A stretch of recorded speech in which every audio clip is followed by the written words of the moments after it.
4 p.m. Let's start with roll call. Martha? Here. Dr. Turkey? Angelo? Present. Rick? Present. And, Sandra's gonna join us later. Right. Any public comment on closed session items? Anyone on Zoom? All right, closing public comment on closed session. We're moving on to closed session. At 4:01, Val.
Who's pitching besides?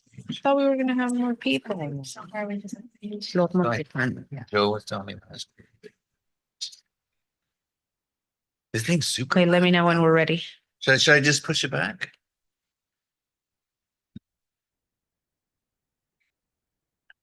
Hot mic, hot mic. Like, they're gonna get you.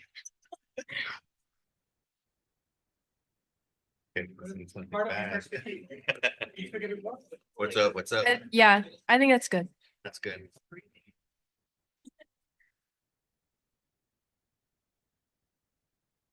Are we ready? All right, welcome everyone. Whoa, that's loud. We're gonna reconvene to open session. Do flag salute.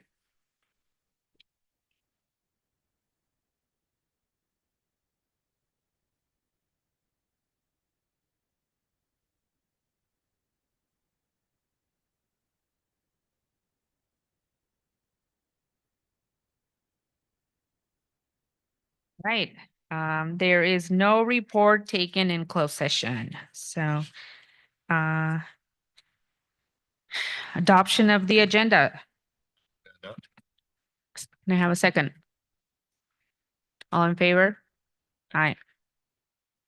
Any opposed? All right, motion carries. All right, public comment in non-agenda matters. As a reminder, it's 3 minutes. You will have a timer. Once the timer sounds, please, for courtesy, we ask that you stop. And also, I want to remind everyone that please no side conversations here so we can focus. If you need to have a side conversation, try to do it away from the meeting so we can all hear what's going on. And then don't move the mic. The mic is set up in a certain way. If you need some assistance to come to the podium, let us know. All right, let's open for public comment on non-agenda items. I have Flor Montejano.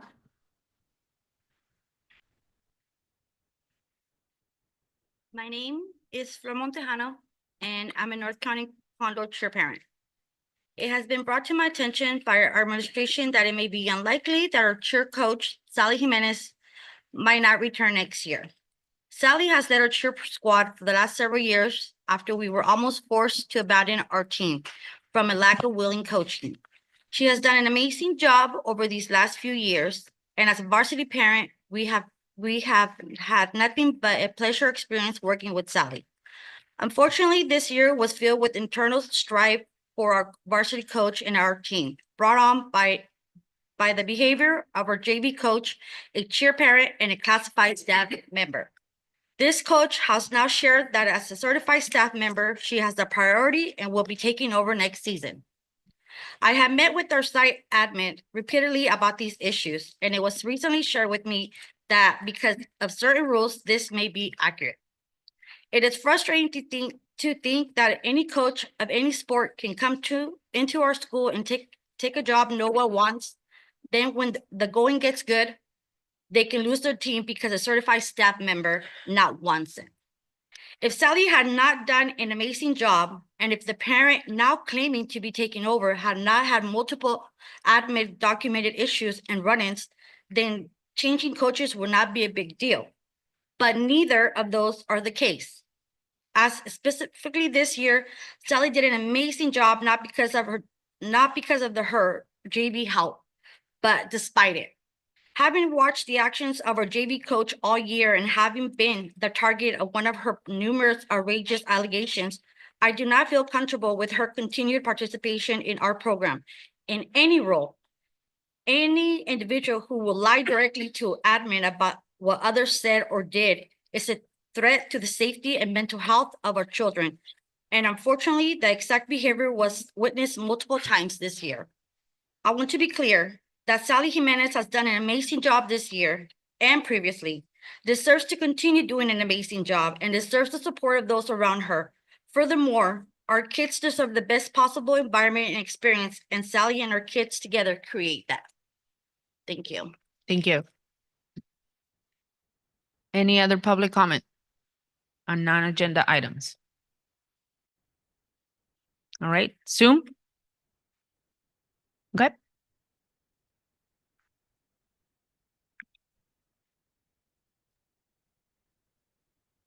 Hi, my name is Vienna Espinoza. As you may or may not know, I am alumni, a parent, a community member, a staff member. As a past CSEA member and a current AFT member, I feel like we are not all valued. I also feel like our education isn't valued. Going back to all the multimedia specialist positions, starting pay at $32.04 with a minimum of an AA classified position. Ask CSEA what the instructional aide or paraprofessional gets paid at when they start. They are the ones who are working directly with students and are required to have some type of schooling or pass a test. But did you know that if a teacher does extra hours, the rate that we are offered is at $32.40?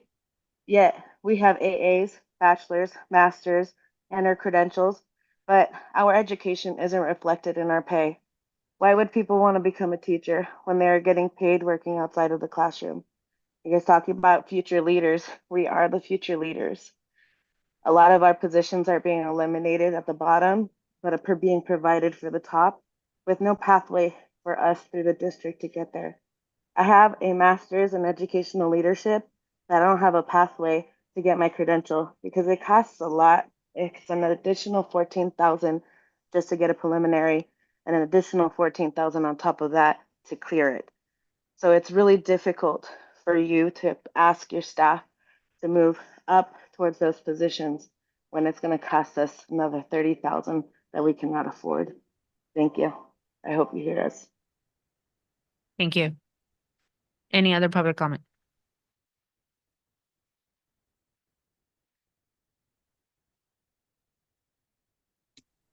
Hello. Hi. Hi, this is Henry Sutton. I was just reaching out because I wanted to discuss the impact of reducing the IT support at the district, and I haven't received a response to any of the emails requesting maybe a discussion or that we sit down and we talk about the true value add that having an IT team of this size brings to our district. And with new technology arriving this summer and cutting positions is definitely going to strain our team and create challenges that will directly affect students and staff. So I sent the email to Dr. Turkey and I attached board members and more than a few other people. So I'm just trying to see if that request was heard or if there are any talks of maybe sitting down and discussing, what we bring to the table and how we can work with the district on hopefully saving these positions. Thank you. Any other public comment? All right, closing public comment. Moving on to recognition and presentations, and we'll start with Echo. Woo!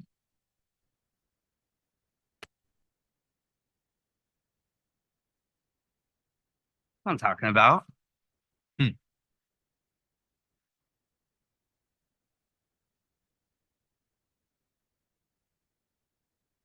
That's new. That's fancy. Thank you. Yay, Turn it. improving technology. It's on. All right. Sweet. Hello, esteemed trustees, Superintendent Turkey, and community members. I am Jacob Gile, principal of the Echo Valley Elementary. I'm excited to be part of the team presenting our school update. Throughout this presentation, various team members will introduce themselves. Next slide, please. You're in charge. I got paid myself. Wow, I almost don't know what to do with myself. All right. At Echo Valley, we are proud to serve 508 students and employ a dedicated staff of 66 educators. In regards to student demographics, 58% of our students are identified as English language learners, 15% of our student population are students with disabilities, and 71% fall into the socioeconomically disadvantaged category. I was about to say next slide, bam. There are numerous positive developments at Echo Valley, as well as some areas requiring growth. For the purpose of this presentation, I would like to focus on early literacy. Our iReady data indicates that our kindergarten through third grade students are making significant progress in recognizing and reading high frequency words, with 29% of students already achieving mid-year or above grade level proficiency, and an additional 9% reaching early grade level proficiency. Furthermore, 32.3% are currently on grade level, one grade level below, but are on track to being on grade level standards by the end of the year. A particularly encouraging highlight is third grade. She's going to get mad at me right now. She's behind me, Mr. Relentless. Is third grade, where 72% of students are mid or above grade level in high frequency word recognition at this time of the year. This is especially promising considering that this assessment was conducted at roughly the midpoint of the academic year, with students still only about halfway through mastering all standards. Conversely, we recognize a pressing need for improvement in phonics, which is foundational to early literacy.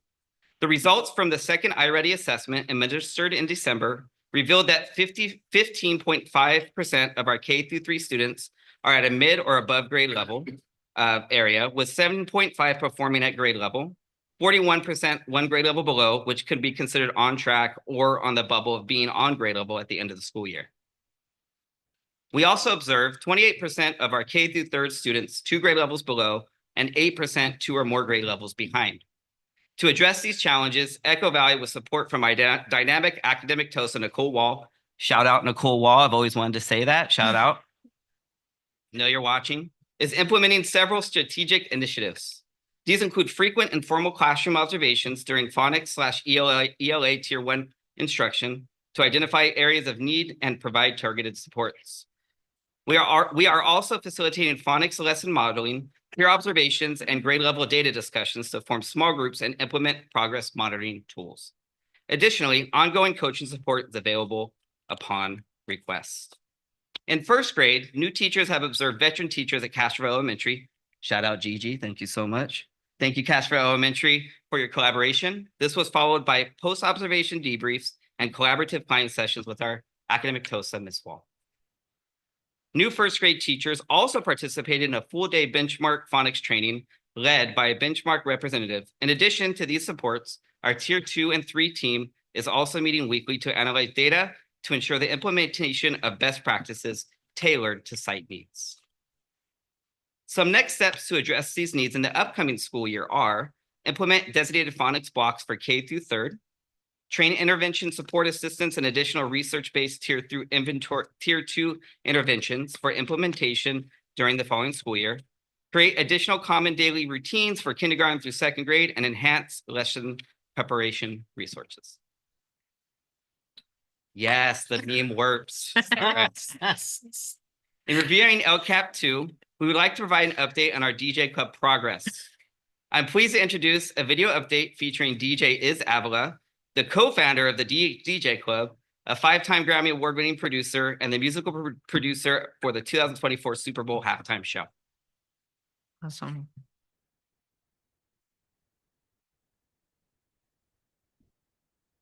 Everybody, I'm DJ Iz. It is a pleasure. Wanted to give you a quick overview of the All Hands on Deck DJ program that we'll be doing with Echo Valley. Give you a little bit of insight on mine and Jacob's relationship. Well, I call him DJ Teach, but you all probably know him as Jacob.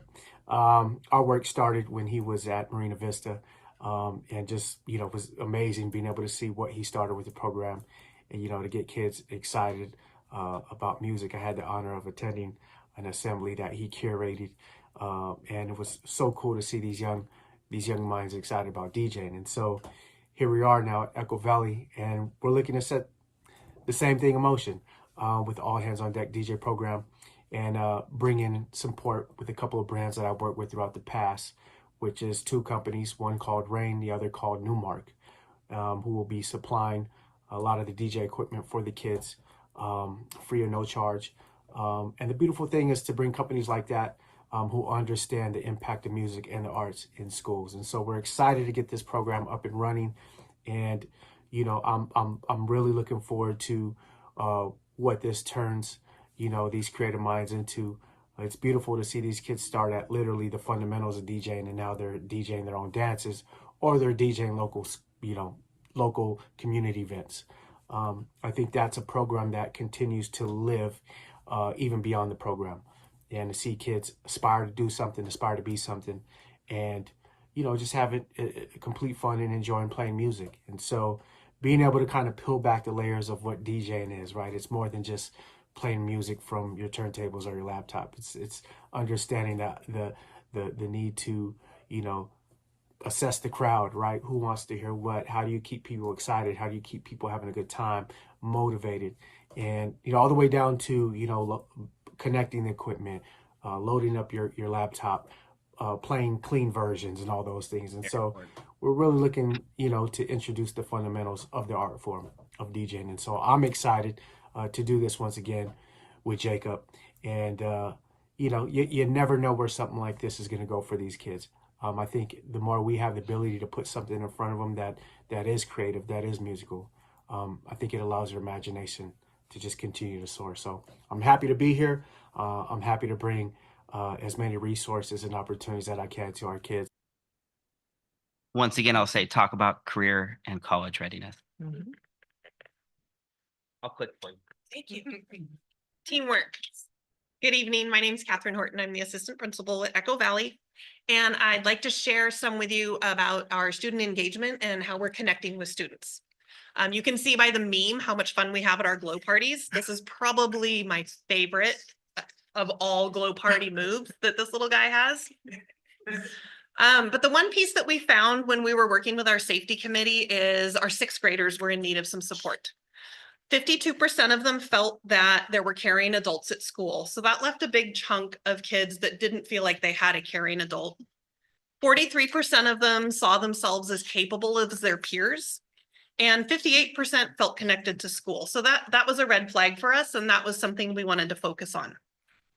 So the way that we're focusing on our sixth graders is, of course, they went to science camp. And then we're also doing a legacy project with them, giving them something to leave behind at Echo Valley, where they'll be creating a mural with one of our community artists. We collaborate with our students around discipline and clarity and discussing the PBIS systems and giving them a voice. So if they come in after a behavioral issue, we'll talk about it rather than just a consequence. We'll find out what happened, why, what punishment they think is deserved, and give them a real big voice. And then usually it's a compromise on my part because they're a lot harder on themselves than I would have been. And then they also have a request that they can come and see Mr. Guile or myself. They can fill out a form, and within 24 hours, we get back to the student to make sure that we're connecting with them and getting them the resources or the connection that they need. We also have our new mental health counselor starting. She just started on the 10th. She's already getting moving and getting going. Sixth graders went to our science fair, and 8 of them have moved on to the county level. So we're excited to see what comes of that. We, as I said, with improvement, we're working on that 6th grade connectedness and then clarifying our PBIS system and making sure everyone on campus is clear, and continuing with our strategic arts plan. And then we have a report from our student council. Ready, ladies? Okay.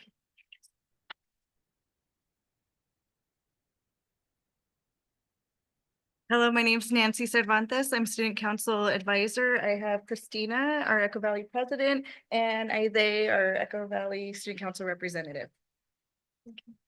I got you. Next slide. Okay. So we came to talk about student council updates and science camp. We just started having class representatives. During class representatives, we got student voice. We talked about upcoming activities and the current activity contest winners. One of the upcoming activities was a door decorating contest with the theme of kindness. We also attend tier 1 meetings. Future events we discussed in classroom representatives were their voices on thoughts of future spirit days and we want to introduce the student-led activities. Next.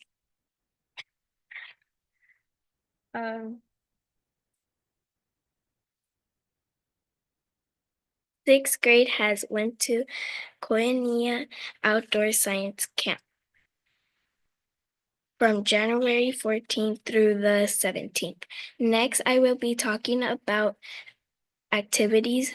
First, we did night hiking and hiking. Second is rope course. Third is bonfire reunions. And lastly, team building activities.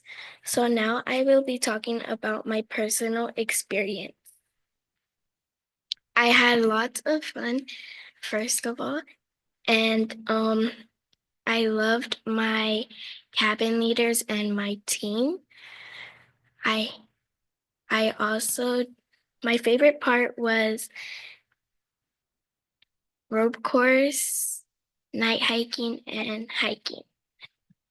And just remember that you guys didn't buy science camp for us. You guys bought a memory for us. Now Cristina will talk about her personal experience. I love how everybody got closer and bonded together on the teamwork activities. And I liked the activities we did and everything overall. Thank you. And by the way, they actually came to a board meeting, when was it, last year? Sure. Last year, advocating for science camp. So, they're very happy that it was brought to them.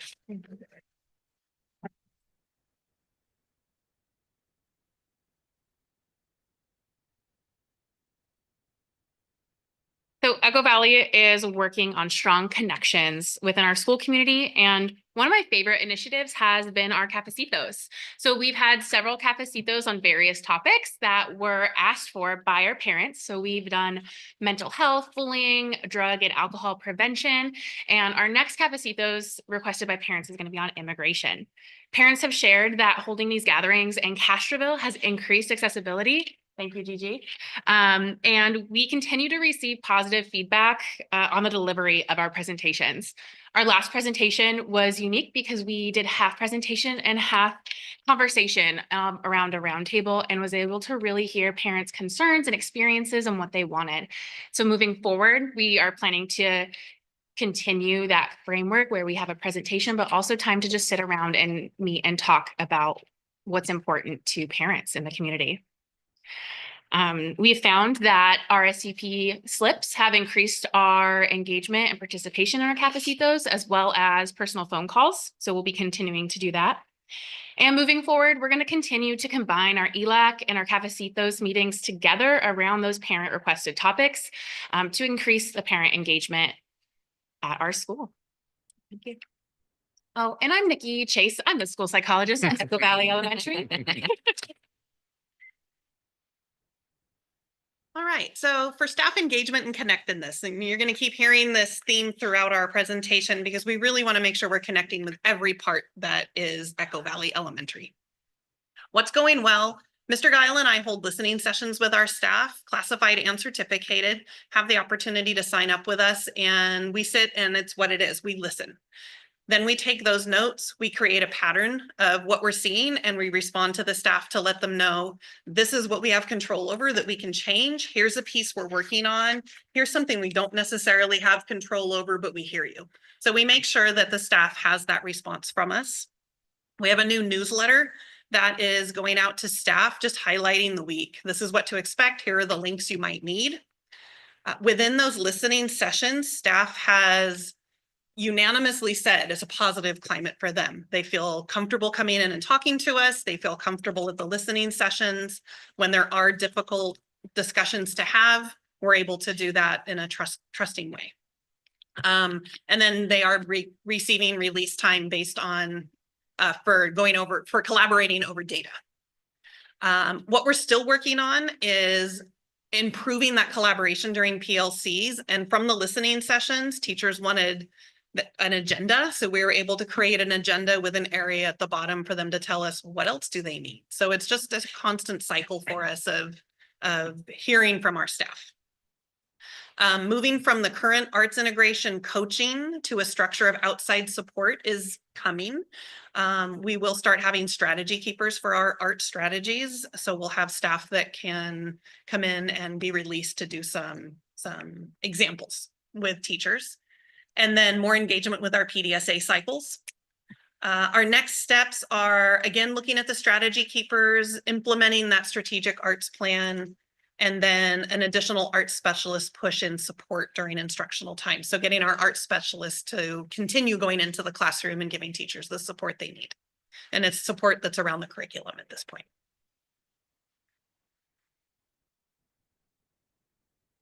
So for our classified spotlight, I like to call them our Swiss Army knives because they do everything.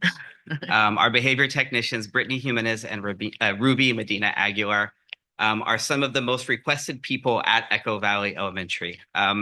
They consistently surpass expectations in their support for family, students, and staff at Echo Valley, and they are dedicated members of the Dolphin Pod.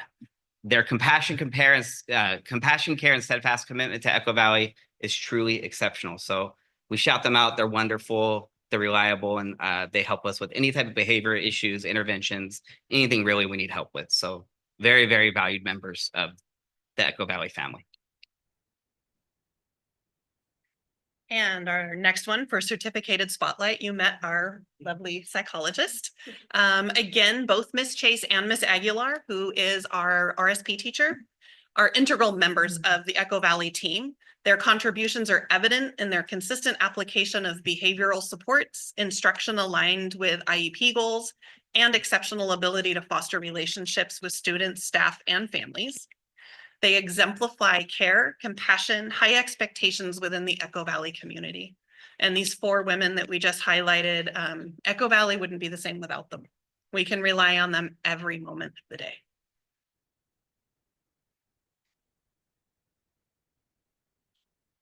And I like to talk about all the teachers we have. No, you guys are all wonderful as well, by the way. Talking about. That's what I'm talking about. All right. So that concludes our presentation, and we'd like to open it up to the community and to the board for any questions that you may have. Thank you so much. Yes. I'm gonna first open it up for any public comment here.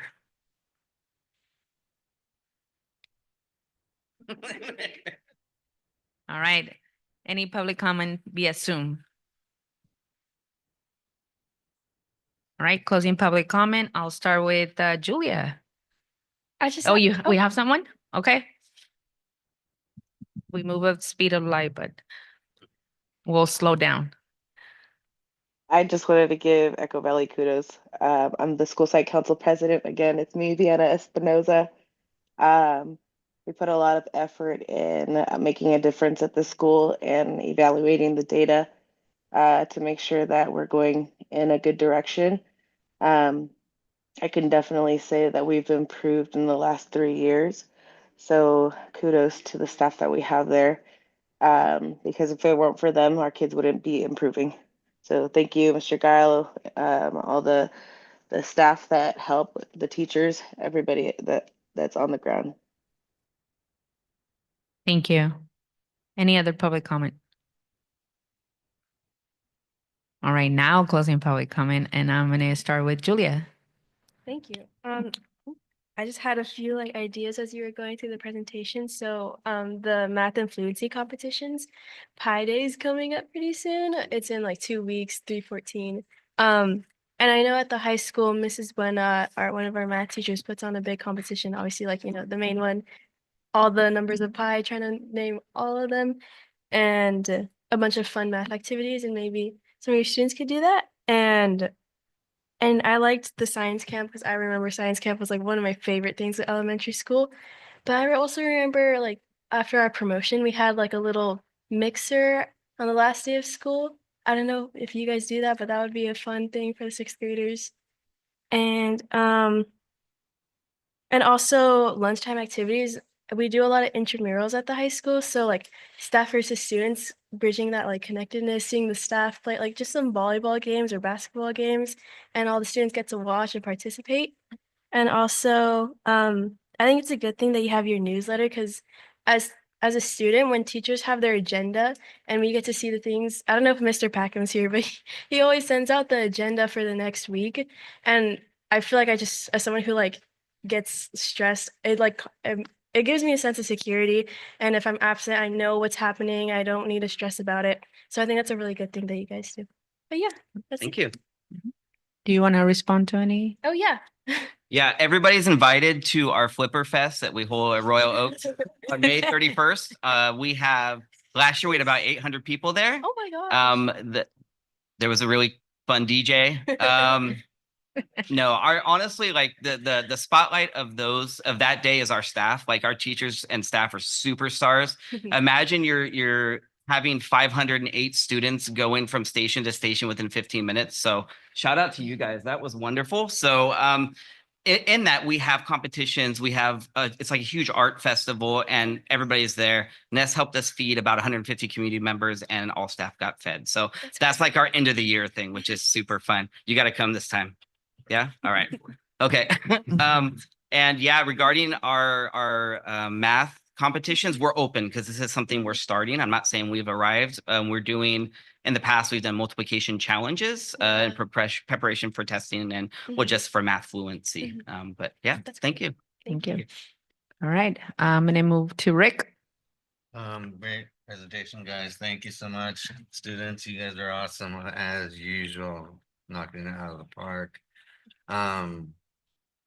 Yeah, and on science camp, yes, that was huge. When I first started, I was like getting emails right when I started, and I know we had to have it and stuff like that, and make sure everyone could go. So that was a pleasure to see all the happy faces and that picture right there. And always kudos to Echo Valley. Obviously site visit, follow social media. It's one of the best in the district. Absolutely. Top two for sure. Newsletter. Awesome idea. That stuck out big time. It's key. It's perfect. And the Flipper Fest. Yeah, I went last year. It was a huge success. It was packed and it was fun. So many things to do, little robotic, little fights, and I mean, you name it, it was there. The dancers, all that. And now Nest came up and they had soccer last year, competition. It was intense, keeping stats, and standings, and now they have the basketball. That's awesome. I saw even the logo. That looked hard. As suggestion, maybe like I just thought of this when I was talking to old community member Debbie Martin. She was saying she wants to get the paintbusters together, but that's anyways, my point is that just like a last day of school celebration type things, and we're talking about the old water balloon fights we had in Castroville and shaving cream and stuff like that, but they don't have it anymore, and that would be so fun because it was so fun. But besides that, great as usual. You're doing a great job. All you guys. Thank you. Thank you, Rick. It's May 30th. I'm sorry, I said 31st. Sandra. I just want to congratulate all of you on an amazing presentation and the hard work that's going on at the Echo Valley School site. I think your style, your enthusiasm, Jacob, is a testament to leadership and what good leadership can do for a school site. So I certainly want to applaud you for that. You can't do the work by yourself. You need a great team, but you have to set the tone, the intention, and the direction. So congratulations for doing that. And I look forward to the good work and the strides that I know you're going to continue to meet. Thanks. So thank you, all of you. All right. Thank you, Sandra. Angelo. Actually, building on what Sandra said about leadership, there's a lot of great people out there, but when you have the right leadership in place, it's easy to feel supported to do what you need to do. You have to follow your passion. Just by the luck of scheduling, I think I visited your school the most of all the schools here. I've just been blown away every single time I've been there. You guys have been very welcoming to us, trustees. Willing to talk with us just candidly about what you guys need, and just feels like I can feel the teamwork just by talking to us, and I can see that with your staff. And I've just been blown away each time I've been there. I look forward to visiting them very soon. Thank you. I just want to shout out the staff again. They're the real superstars. So thank you. But thank you guys. Martha. Well, you know, Echo Valley is close to my heart, you know, being alumni, my 4 kids going through there, just seeing it, everything that you guys said, just ditto on everything you guys said was so powerful. But just to see how it's evolved, you know, when I went through there and the leadership is huge. The kids, you know, they bring to the table. I mean, with the way you guys presented today was amazing. I used to be, you know, my kids were all in the school sky council, but nobody ever presented at a board meeting. You guys did a great job. Thank know? you. And so we love to hear the kids when they come up and see the leadership that you guys are developing, because you're all part of it. You're all part of this, you know, collaboration that he just described, you know, with the teachers and staff and students. We see it.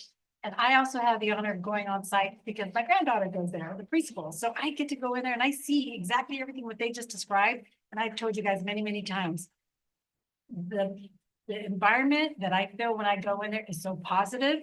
And the fact that you just feel that energy when you go, everybody's laughing, smiling, and just, it's just great, because this is just me from afar as I'm waiting, you know, for to pick up my granddaughter. I could see it. And then I go up and I talk to different people. So enough said. All I'm saying is you guys are doing a great job, but I just really appreciate this DJ club. That is something unique. And that is something that can just trickle on, just like their experience or the memories they said that they had with science camp. DJ is something new that we're bringing to Echo Valley schools, thanks to you. And to have that partnership, I can't wait to see these kids performing, because I heard you say they're going to perform in the community. Are they doing that already? Yeah, so we're partnering with it's called NMCUSD brand, and they make probably, I'd say, 2/3 of all the DJ equipment across the world. You know, we're just waiting for them to get us the equipment. They've given us a yes. It's just, you know, it's going to take some time. So we do have some plans if there is a delay in that equipment to do like a pilot program with some funds. So I don't know if it'll be done by the end of the year, but I'm going to try to see if I can get at least 2 DJs in by the end of the year, and then we can possibly do it bigger once the other equipment arrives. So That's awesome. Yep. Can't wait to see. Thank you guys again. Right, thank you. Dr. Turkey. Just want to say thank you. You're all pushing in the right direction. This is really a team moving in the same direction, but also valuing all voices, right? And moving together as one. And I just want to appreciate you all. You're doing a wonderful job. Shout out to all of the Echo Valley crew. Thank you. And they all said it. And especially all the different voices moving in one direction. I think that I heard it here with the parents, the staff, the students. And students, this is what we want to see. We want to see more students. We want to see the students come and tell us what's going on and tell us what's working. And because we're listening, just when you came for advocating for science camp, we were trying to figure it out. And it was great to hear that we created a memory for you. I think that that's really impactful to hear.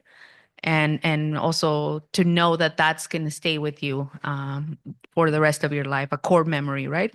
And so continue to come and provide us. Not that we don't want to hear the adults, but we love our students and we want to make sure our students get space to voice what they need, because we're here for them. And again, Echo, amazing stuff that you're all doing. And thank you for everything. And thank you for the leadership and for the inclusiveness of connecting everyone and making sure everyone has a space to talk about what they need and what they're caring for.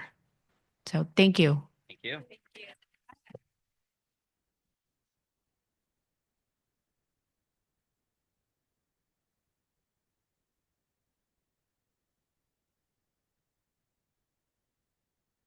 All right. We're going to move on to our next presentation, and it's the importance of math fluency.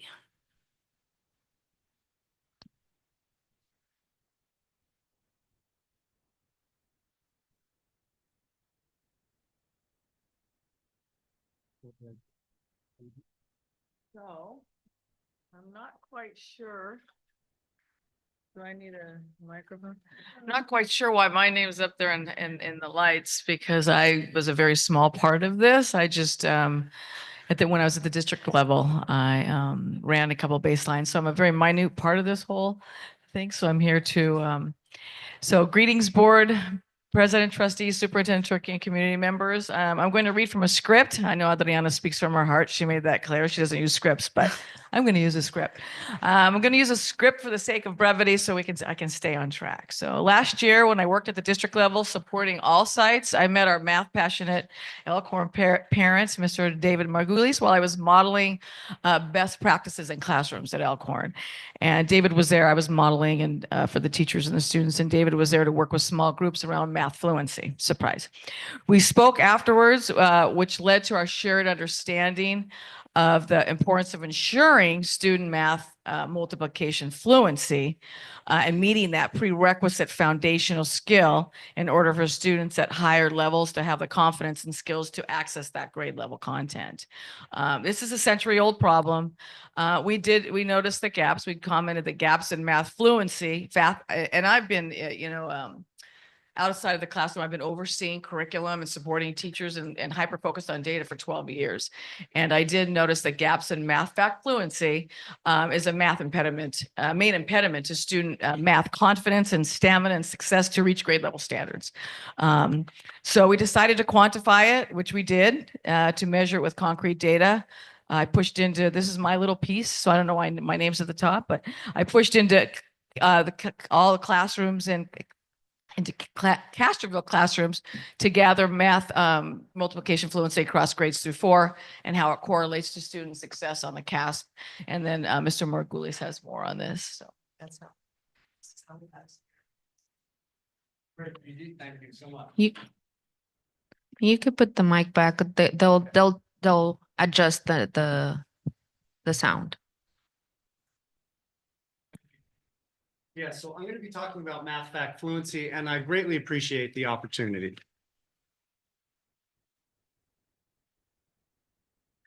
Okay, so yeah, this covers work done with Gigi while she was district TOSA. My perspective comes from speaking with teachers and as an in-class volunteer for the last year and a half working directly with students on math, where I repeatedly encounter the refrain, students do not have their math facts memorized and it's holding them back.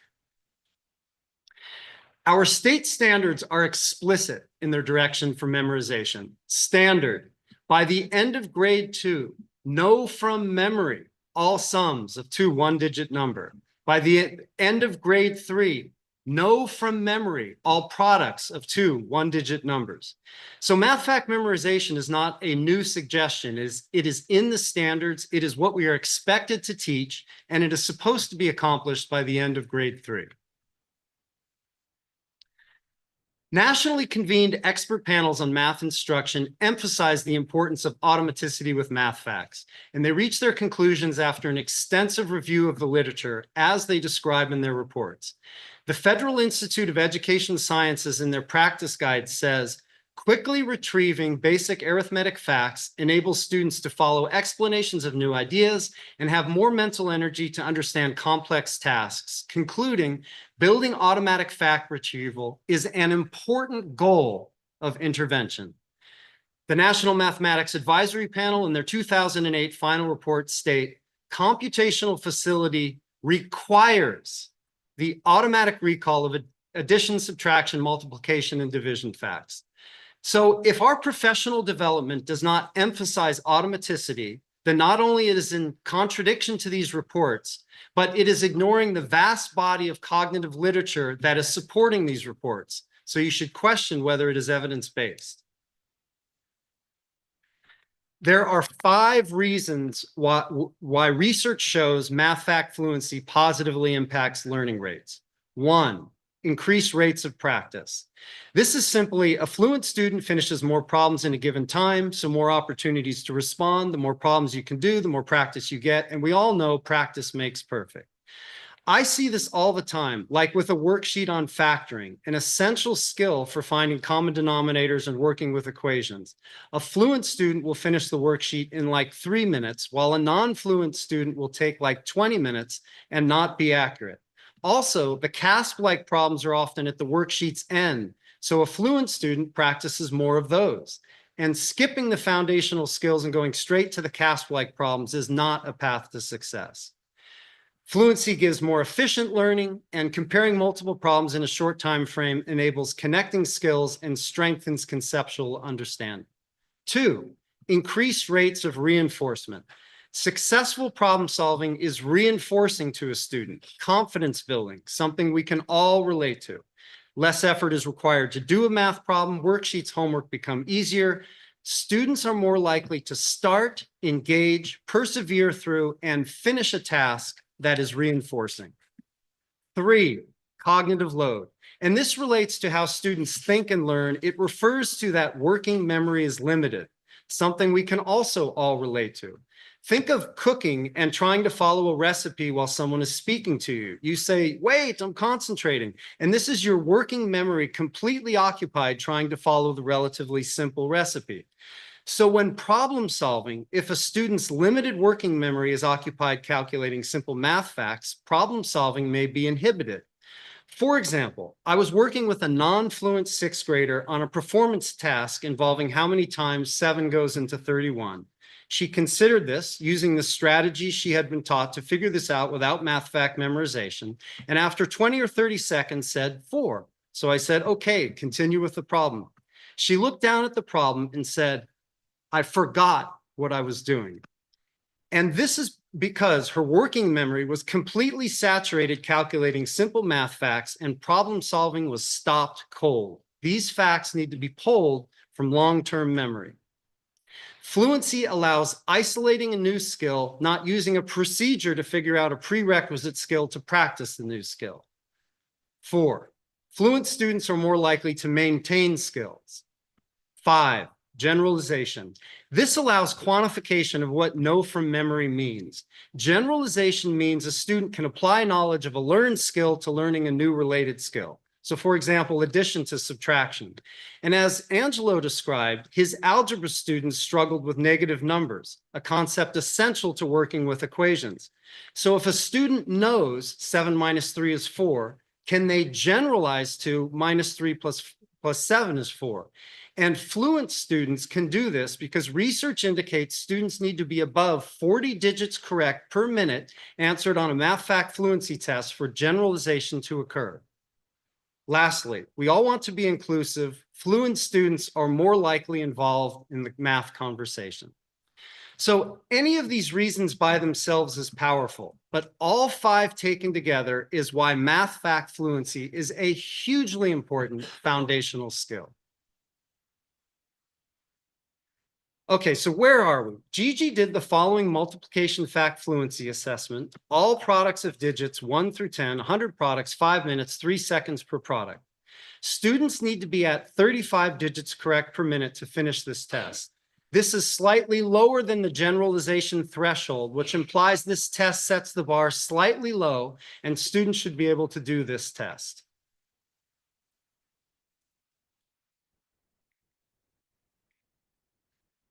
Here are the results for one elementary school, grades 4, 5, and 6, plotting products answered correctly versus percent of students at or above that point. Look at grade 4, the orange squares, starting at the lower left. 10% of students answered 100 problems correct. Going up the curve to 99 and 98, you see 20% of the students answered 98 or higher problems correct. Then further up, you see 27% of students answered 96 or higher problems correct. So although we want our students to be at 100%, students can make 1 or 2 silly mistakes. So don't place too much emphasis on the difference between 100 and 98. But when you get down to 96, you have students who have made errors or are slightly slow. But with a little work, this is fixable. Therefore, we say at 96 problems correct, the student is at or approaching fluency. Then you see very few students at 93 to 95 and then a gradual tail. So there is a natural threshold at 96 distinguishing fluent and not fluent students. So 25%, only 25% of 4th graders are fluent. And note that this test was taken at the end of the grade. Students are expected to be fluent at the end of 3rd grade. 70 to 75% of fourth and fifth graders tried to learn math without being able to take advantage of all the benefits that research shows fluency provides. 60% of students enter middle school without fluency. Students need help achieving this standard. Next, we plot accuracy versus percent of students at or above this point. Looking at the lower left, 30% of students are 100% accurate, and this can be 72 out of 72. 60% students are 97% accurate or higher. 80 to 90% of students are 90% accurate or higher. So although we have some students who struggle with what multiplication is, and this is a big concern, in general, students are accurate, just not fluent. This again plots products answered correctly versus percent of students at or above that point, like the first plot, fourth grade, but now all 4 elementary schools. So this plot is similar to the first plot. All schools are similar, so fluency is a district-wide issue. Is math fact memorization just one of the many standards students are expected to know, or is it a big deal foundational skill affecting our CASP results? This shows the actual CASP scale score with corresponding CASP levels 1 through 4 shown as a function of products the student answered correctly. I also mark a level 2.5 to discuss students nearing proficiency, the borderline or bubble students I often hear mention of, who with just a little intervention could become proficient. I will show a series of plots to guide you through this quantitatively. I have broken this plot into 3 regions: students who answered less than 76 products correctly, students between 77 and 95, and the fluent students 96 and above. So look at the region for 76 and below, to the left of the line, and ask how many students have scored above 2.5. 0. 0 out of 29 students who answered below 76 products correctly scored above 2.5. In the regions 77 to 95, 25% of the students are above 2.5. And in the fluent region, 63% of the students are above 2.5. So where would you like students to be to best position them for success? In terms of correlation, the numbers speak for themselves, but to quantify correlation, we can look at how well a line fits the data as measured by the correlation coefficient R, which is 0.65 out of 1. So depending, this value can be considered strong correlation or moderate.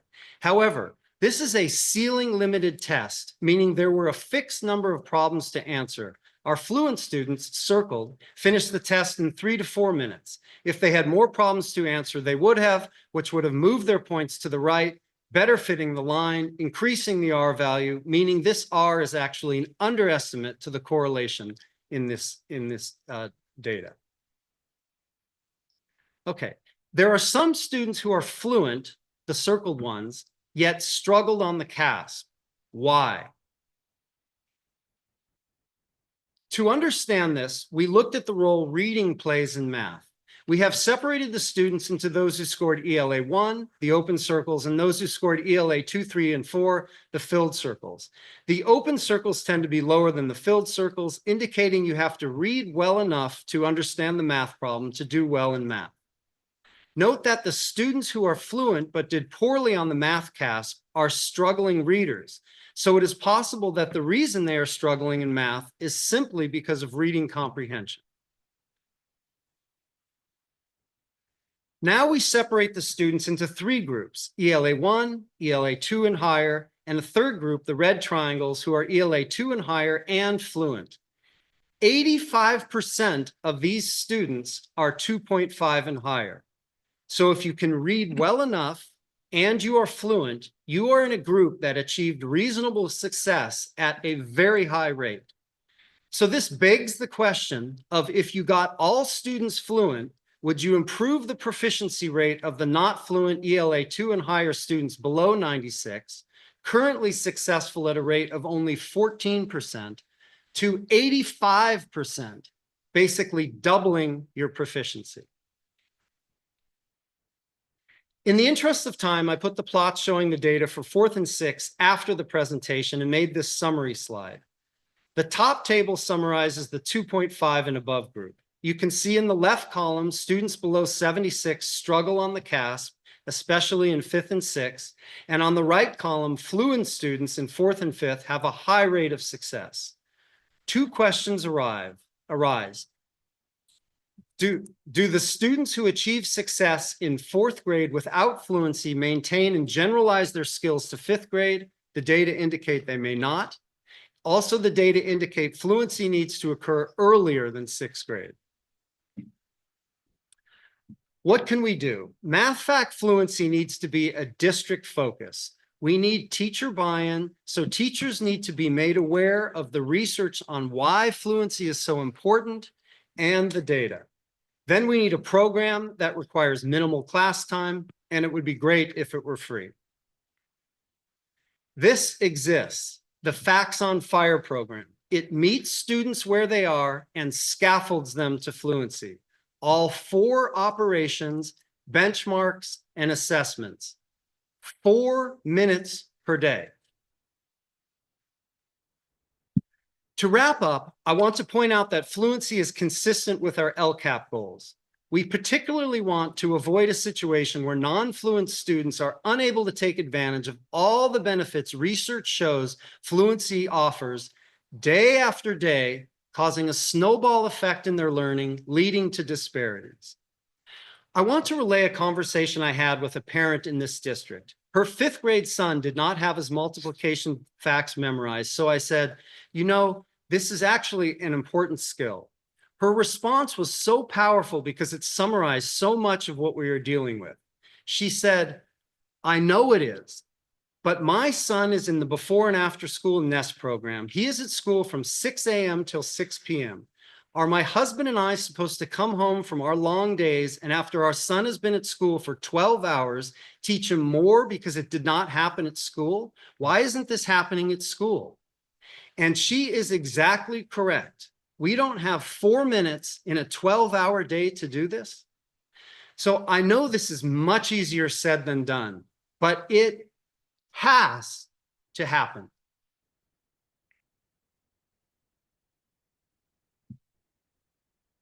So to conclude, ask 3rd through 6th graders, 3rd through 6th grade teachers, how helpful it would be if students came to their class fluent on day 1. As a parting thought, based on the research I discussed and the data I showed, we are in the midst of a math fact crisis. Thank you. Thank you, David. Thank you so much. Thanks, David. I am first going to open it for any public comment or questions.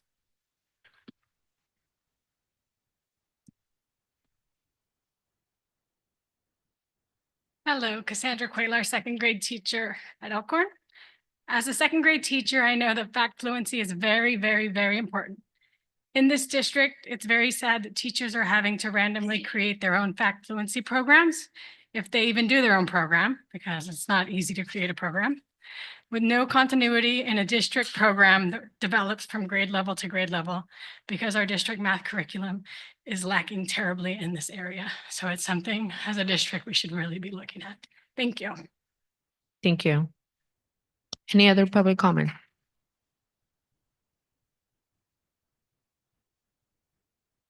Sue?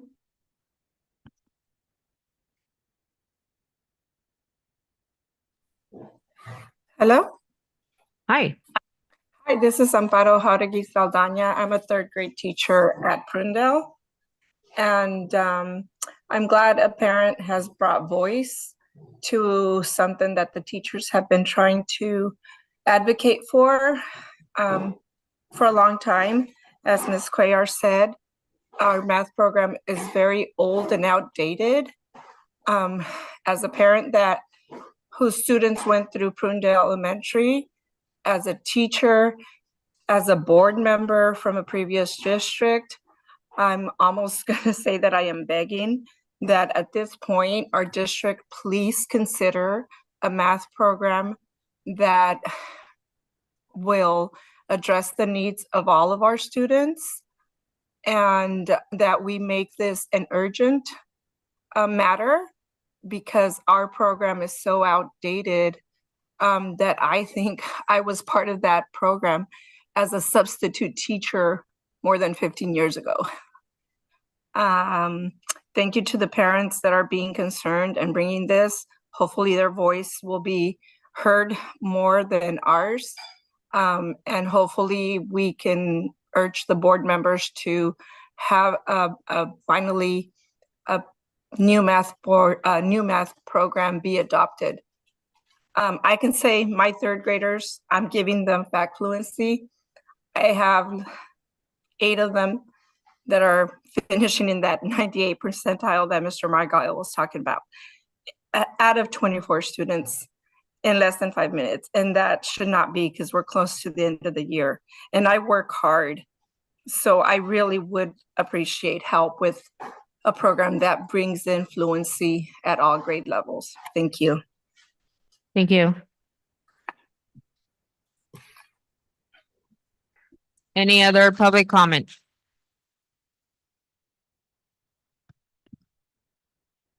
So I do want to say that we've begun to raise awareness a couple of years ago when I came in 2022, and I identified this gap then. And so I brought from my previous district, I had a 5th grade teacher. She was outstanding. She said, Mr. Bucas, I can't teach 5th grade anymore. And she was a stellar teacher. And I said, no, but I need you there, Mrs. Rich. And she said, I can't, because I can't get my students to learn math. Very passionate Brazilian. I can't get them to learn math because they don't have their multiplication facts. I said, what do you want? She said, I want to go to 3rd grade and teach them multiplication facts. I said, okay, if I put you in 3rd grade, you need to ensure that every single one of your students leaves 3rd grade with multiplication facts. So a 3rd grade team got on board. And if you look at our 2023 University Park scores from the year right after COVID, because it's 2022, but it's registered on the dashboard at 2023. If you go to the dashboard, our University Park outperformed. We were the bottom performing school, one of the 2 bottom performing schools out of all 14, but we got the most growth. We got 11.2 post-COVID. The year they just returned 11.2 points up in math, and we got the highest historic growth at University Park. And I don't know if it's a multiplication facts, maybe it's their capacity, their confidence, all of it. I think it's very developmental. And I need to make one more comment. So I brought one of the practices here. We've started it today at our Tier 1 meeting. Our teachers established that we are full implementation of utilizing what we have done. We did bring it to the district. Elkhorn 4th grade teachers used it last year. And Elkhorn grew from 8% proficiency to 28% last year. But what we're doing is it's a temporary fix. What I did is I bought graph paper for every single teacher, grades 3 through 6. And if students are deliberately taught to generate their own multiplication chart and manipulate it from multiplication and division, on the day of CASP, they are allowed by law to generate their own multiplication chart and utilize it to compute to reach those higher level computation, high grade level standards. And like I said, Elkhorn produced Amparo, by the way, on there, she got 41% proficiency of her math students, just saying. But at Castroville this year, we've eased into it. Mr. Magulas came to one of our staff meetings and showed us our data relative to our particular students. And 100% of our 3rd through 6th grade teachers are teaching their students to generate those multiplication charts and manipulate them to access the grade level content. So let's see how it goes this year, because they can use it for division as well. But ultimately, we want to remove that crutch because they need it with automaticity, right? But hopefully it's a temporary fix. But we can't forget about conceptual learning, conceptual understanding as well. That's a big piece. Thank you. Right, closing public comment. Julia, do you have any questions or comments? I just really like the way you explain this to us. A lot of people can think of math as like learning another language. It's just the language of like numbers, and to building those foundational blocks and keeping those blocks in place and building off of them is so important, and addressing that every student learns differently. It's like the same way if English was my first language, and I learned Spanish after that. I started off by learning vocabulary words and sentence structures until I started incorporating it into my normal vocabulary. Then I started thinking in that language. And some people have said, they know that they're fluent when they start dreaming in that language. And so until eventually, so building that, it's like, it's an instinct, you don't have to think about it. It just happens. So I really like the way you explained it. Thank you. Yeah, I think, when I talk to, I think we're, or as a parent, we're so far away from what we did in 4th grade. And I talk to parents, multiplication fact fluency, it's so important. They go, oh, well, why? If I'm doing a tip, I can just use my phone. But that's why when I went to read the research, and that's why I took the time to actually go over those 5 reasons, because I was not, aware of those. But when you hear those reasons, it's intuitive that is what happens when you're working. You have limited working memory. And if you're trying to do these complicated problems and your working memory is focused on math facts, how can you think? And, that's just like what you're saying. And so it's important to be aware of that. And there's a huge amount of research behind this. It's not just these things being said and that they make sense. You can study them. You can measure like reinforcement, you can interject easy problems between hard problems, and students will do more problems because of it. So these things are real and measurable, and practice, that's an obvious one. So, Thank you. Yeah. Thank you, David. Rick? Thank you, David, for another great talk and information from you. It was great. We'll definitely have to, I'll email you some more comments and stuff. Thank you, Rick. Thank you. Sandra? David. Well, first of all, I want to thank you for volunteering in a classroom, day in and day out, working with kids to improve their understanding and proficiency with math. That's amazing, because educators, while they're very special, they're not superheroes, and they can't do it without parents, the community, support staff. Really, that's what it's going to take to get our kids to the very next level. And that's what you see in schools that have more money or maybe are really organized. There's community support, and there's also community call out when there's deficiencies. And that's what you've done here. I remember the first time I heard you speak, you were so passionate about math. It was almost contagious. And I hate math. Although I can tell you what 25% off of something is really quickly. So I just want to thank you. I think that what you said is this is an area that needs focus. And I think nobody here is going to disagree with you that we want to see our kids be proficient. We want to see our kids be successful, and that you're willing to come up here, put all the time and energy into those slides with a lot of information on it, that you're passionate, you keep on beating the drum. That's what we need to move our district and our students forward. So thank you. I also want to recognize Gigi for talking about the data. How do we, recognize the data and use the data to help our students do better? She brought an amazing toolkit, and now she gets to have her own site. And I'm so excited to see how that site's going to grow, because I know it is. So you're 2 amazing people. I love your passion for math, and this is what we need. So thank you. Thank you, Sandra. Angelo? Honestly, that you're here. I want to really thank you for your passion, and also thank you for your patience.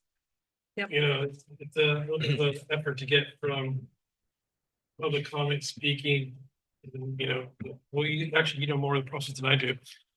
So I appreciate that you never stopped and you kept going. And like I told people before from the classroom, the majority of my students that struggled didn't have their math fluency down. They were having issues with negative and positive integers. And then I noticed a correlation. The ones that have problems with it wanted to stop taking math after their 2-year requirements, versus the ones that felt comfortable would do 4 years of math. So it's kind of disheartening to hear that math fluency early in life can dictate choices they're going to make with their careers in the future at high school level. So this is definitely an issue that needs to be addressed, and the best way to address it is when the community gets together, parents get together, and do exactly what you did. So keep it up, and like I said, I'll give you a call soon to talk more about this. All right. Thank you, Angela. Martha? David, I mean, we're really glad to hear that. I know exactly what you said. You've been pushing for this. I learned a lot. Thank you for your presentation. And I also want to point out, Julia, you know, you've been just blossoming with your questions too, you know, because we love hearing your feedback because you're in it. You're in front line with it. So I know that this is an area we've been talking for years, you know, about math. Math has been an area that's been our lowest scores for many, many years since I've been a board member. So the fact that I'm hearing this is something that, you know, proven data that works. I know that there was just a town hall meeting, so I can't, you know, we're going to hear from Matt to see what the goals are for our math program. I know you're passionate about moving up those scores. We just talked about it. You know, that's one of the things that we're holding you accountable for. So everybody's passionate about this, David, and we know that we're here to work together and give the support that everybody needs to move that needle. So hearing you as a parent, hearing the student voices, hearing some of the voices from there and the importance, and Gigi, thank you, you know, for that collaboration and working with David on this. So I'm looking forward to see what the next steps are. Thank you, Martha. Dr. Turkey? David, first of all, thank you very much. David and myself met, I mean, gosh, multiple times going through this and that sort of thing. And that was, first of all, it was fun geeking out together on things, right? We talked about R squared. We talked about correlation versus causation. I got to pull out my thesis and that sort of thing. It was pretty fun. We got to geek out together. So that was great. So we can't underestimate the importance of math fluency. We can't. And as I always say to David, fluency doesn't work on its own. We actually have to pair it with application and conceptual understanding, but we cannot disregard fluency, right? Conceptual understanding and application don't stand without fluency in the same way that fluency doesn't stand with application and conceptual understanding. So the three go together. And David, thank you so much for your presentation. Definitely. Thank you, David. Thank you for volunteering. I think it takes a lot of dedication to be constantly volunteering and constantly coming and talking to us of things that we need to improve. And I look forward to us having a good discussion on how can we make things better for our students and for everyone, and the dedication that you have to make sure that every one of our students succeeds. I applaud you for that. So thank you so much. And thank you for the presentation.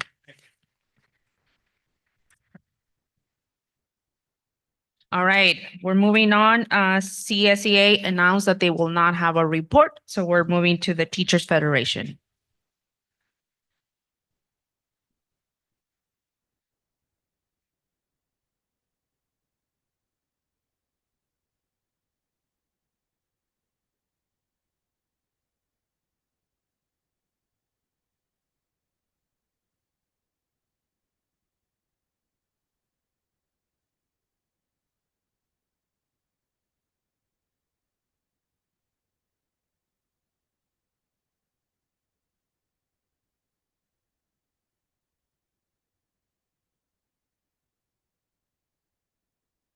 Good evening. I am Bob Beach from Echo Valley.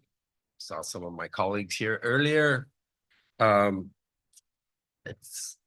you for having us. Kind of surprised to be here again with the same issue. I was here last month speaking about it. I missed the last meeting because I was homesick, but I did watch it on Zoom and saw that maintenance presentation that I think was about an hour. So I'm glad we were getting a little bit earlier. Because like this, the students are definitely in the class and they need to go first, but so are all of us. So appreciate you letting us speak. And again, I want to restate what I said at the last meeting when I was here. We're very happy for the classified employees and getting that extra bump in their health benefits. They definitely deserve it.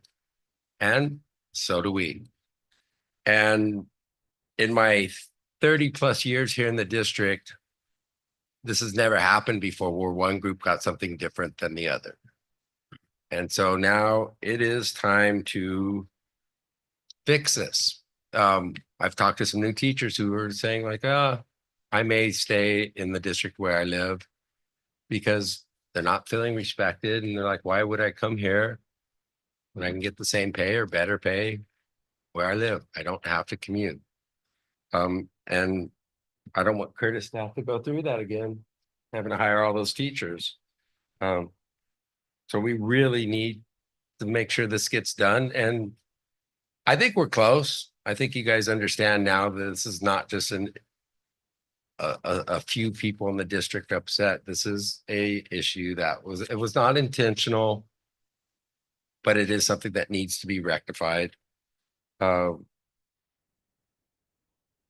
We just, I'm thinking about it. It's like we started with negotiations this year and we got that 1% offer and we're like, yeah, not even close. And again, that makes us feel kind of like second-class citizens here.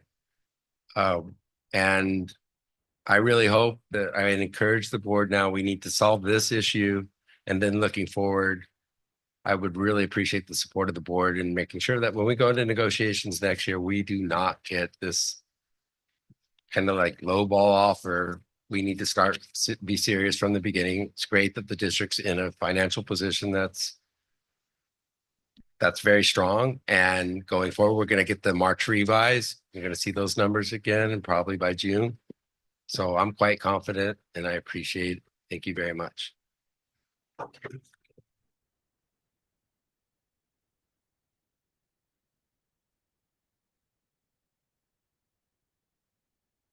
Good evening, Cassandra Quaylar again. I have a paper for you. You keep it on the side with red at the very bottom. We're on a field trip today, so I removed my 100 highlighters and only had a red pen in my backpack.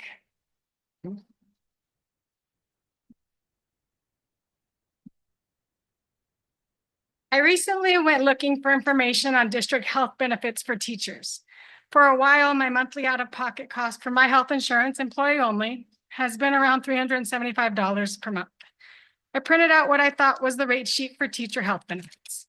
A wave of happiness rushed over me when I saw that my out-of-pocket expense for health insurance cost was now $153.32. That's what I circled in red at the bottom. Per month when averaged over 12 months. As I had been paying about $375 per month for my Wellness RXC plan for some time, it's kind of a middle of the road plan. This much lower number was a very happy surprise.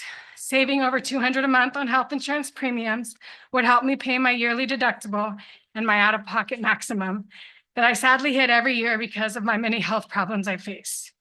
I think some people know I got the Moderna vaccine here with all the other employees that got it. And I had a bad reaction. It has been, proven by the many doctors I've seen. They all are in agreement now.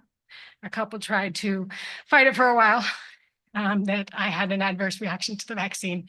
And I came probably within about 2 days of death, the pulmonary embolism in my lungs. And I live with 2 chronic clots in my leg now. They think my blood hypercoagulated and caused me to clot up in the leg and it went to my lungs. So I'm going to live with that for the rest of my life in my legs, which caused them to swell. Also, much higher risk of another pulmonary embolism down the road. So I see lots of doctors.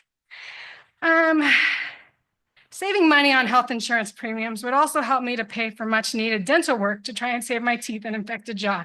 I told you guys that before. I'm actually in the middle. I had to cancel my appointment yesterday. Monday, I'll get the tooth because the new year, my $1,500 in tooth coverage will cover that one tooth, and I'll wait till next year for the next crown, and maybe somewhere down the road, I'll fix the jaw. Sadly, I quickly realized the lower monthly out-of-pocket health insurance cost I was excited about was not the out-of-pocket cost of health benefits for all employees in the district. So yes, if you flip it over, that is what the teachers get. Now imagine how upsetting it was when I realized the out-of-pocket lower monthly cost I was excited about is only for management and confidential employees. My happiness suddenly turned to disappointment and actually anger. How can my district offer one specific group more in health benefits than the 2 other groups in the district?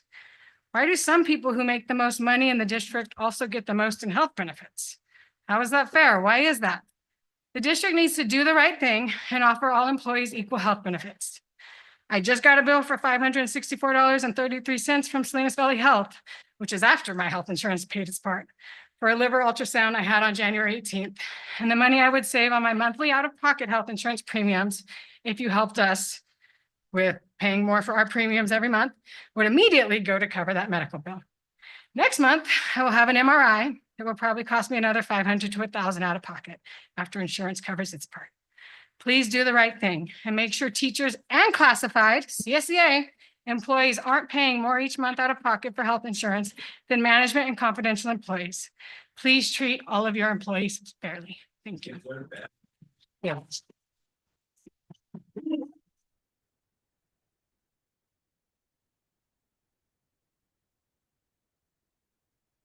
Good evening. Thank you. Good to see you all again. First, I appreciate how responsive everybody here has been to my outreach to you, to talk to you about this in the past few weeks and months. That is a vast improvement over the last people sitting in these chairs. And I really appreciate that. I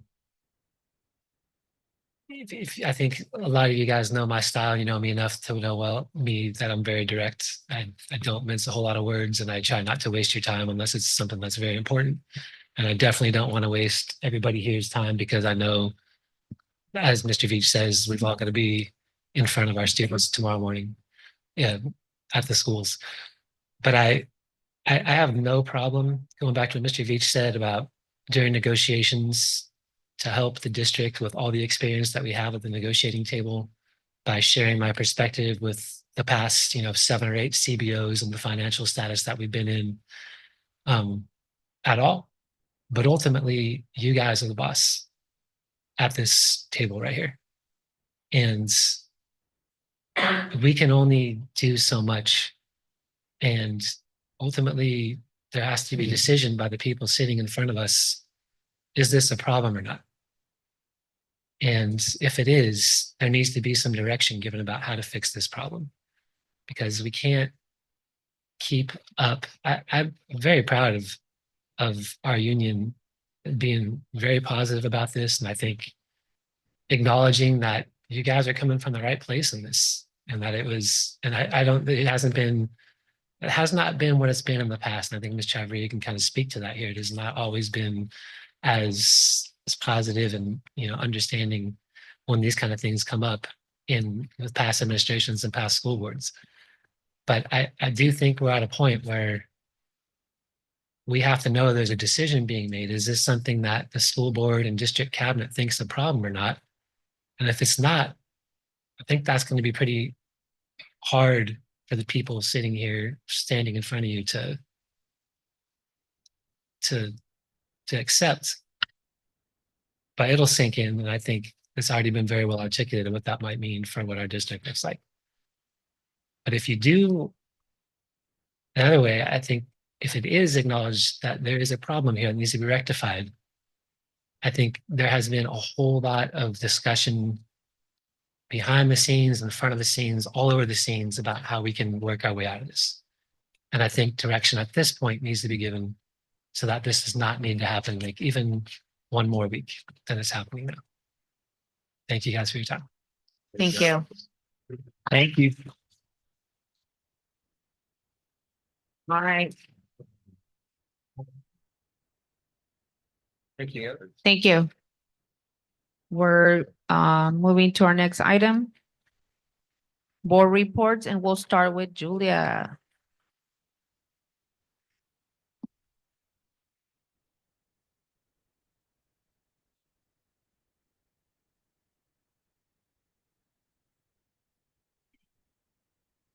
Okay. This is mostly just congratulations to our winter sports report. Next slide, or next 2 slides, please.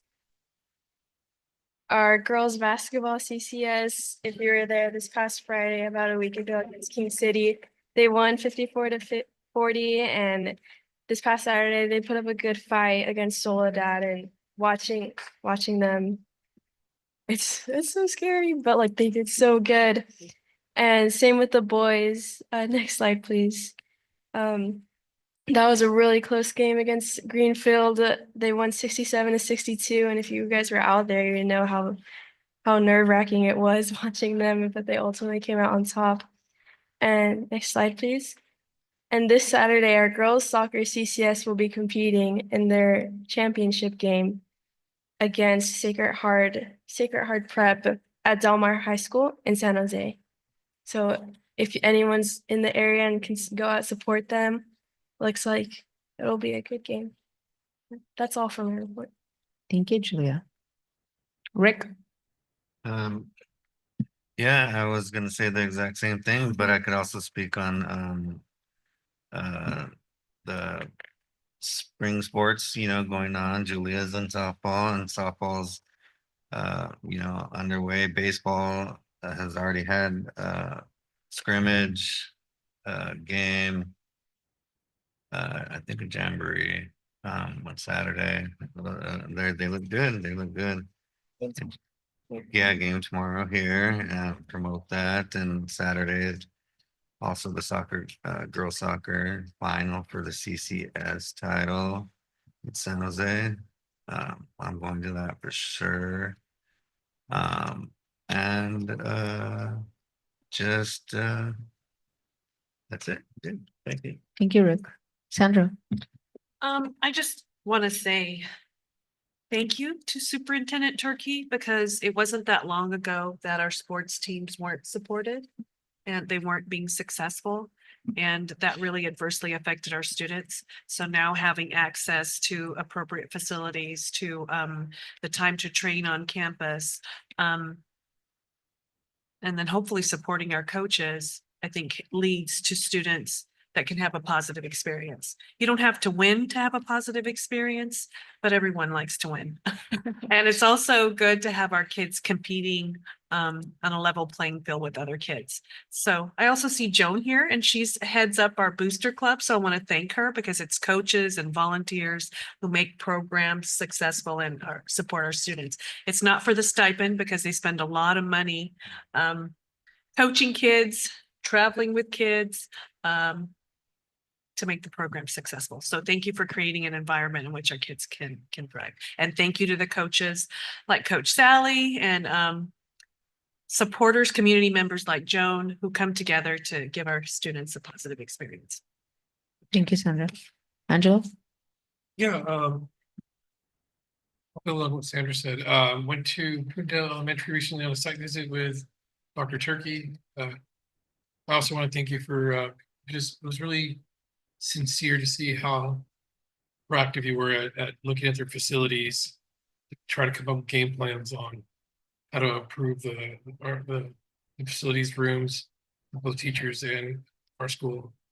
So, I mean, I'll just try to keep it sweet and short. Really thank you so much for how much you're engaging with all the staff. And it's fun to see that the staff felt comfortable to talk to you without fear, and it's a brand new culture that's happening through your leadership. So that'd be wonderful. Thank you. Martha? Well, I just want to talk about, we had a study session last week on the EL program. And I want to thank Antonio and the team, Sandra Cuevas and Karen Tostado. This is the first time we had a study work session like that to really learn about the program, where we're at, where we need to be, and what we're going to do different. And it was an eye opener on a lot of areas that there's a master plan, right? A master plan that was a guideline that we're supposed to be using. So a lot of great dialogue, students were there, families were there. I thought it was a really powerful workshop. So thank you for that, putting that together. I just want to make an announcement with, this Moss Landing. No, I'm not leaving. No, the Moss Landing fire, which, that is something that, a lot of our community members and our students and our families have been concerned about. And that's an area that I've been overseeing and collaborating with the community that's called Never Again Moss Landing. Have you guys seen the social media sites and all the information that they've been gathering on the test samples? Well, to make the long story short, we had already 2 community meetings, one in Prunedale. I conducted one here in Castroville, and it was, by LULAC, and I had it for Spanish speakers and translation. You were there that day. We had, the fire chief there, environmental health, we are continuing the efforts. You all know there was another reignited fire that occurred, and we're learning a lot about the situation. And and I just went to a board of supervisors meeting, because they have an ad hoc committee. So where I'm getting at is there's another meeting, which I wish I would have brought the flyers today, but I forgot to print. It's going to be March 3rd, which is Monday. And I will send the flyers out to all of you guys and then send it over to you. But this is a continuous community meeting for North County. That means Castroville, Moss Landing, everybody. I love the unity that we're doing with North County parents and Castroville and all of us working together. Look forward. Thank you for letting me use the translation equipment, because we're going to need it. They're expecting 700 people to show up to this next meeting. It's going to be a Monday from 3 to 8 at this community church, because they wanted to get a big venue. So I'll be passing that on, you guys, because this is a big issue that our community is dealing with on this battery in our backyard right now that is unsafe. I could go on and on and on, but feel free to reach out. I've learned a lot about what's going on in Moss Landing and how we have to push back to make sure they do not reopen. We met with Supervisor Church right after this last incident, because my main concern was, how did he find out? I reached out to him that night and said, we have another fire going on. And my main goal was meeting with church to let him know he needs to be in the forefront of communication. So a lot of great dialogue. He brought that back, and that's been resolved along with other things that we talked about. But just so you all know, they're barely starting to clean up and disconnect those batteries. It can happen again. You know, those batteries can reignite again. So I'm really glad that we have a presentation on the agenda today that's going to talk about another source to help us be safe and be proactive in case there's another fire. So this is, again, a collaboration and dialogue from these meetings, and it's on the agenda today. So I'm just really glad that they're here to present. So thank you. Thank you. Just thank you.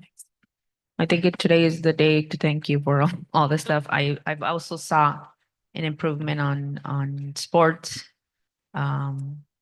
being ready, providing the tools, providing the resources that they need to actually continue the sports and do it in a way that is safe. And so I'm really thankful that you've looked at finding some sort of equity into making sure students were actually able to participate in sports. And so it's great to see the changes in our district, and it's great to see the advocacy that you are providing for our students. That's, for me, that's really where it comes down to, right? So thank you so much for doing that. And then also great presentation.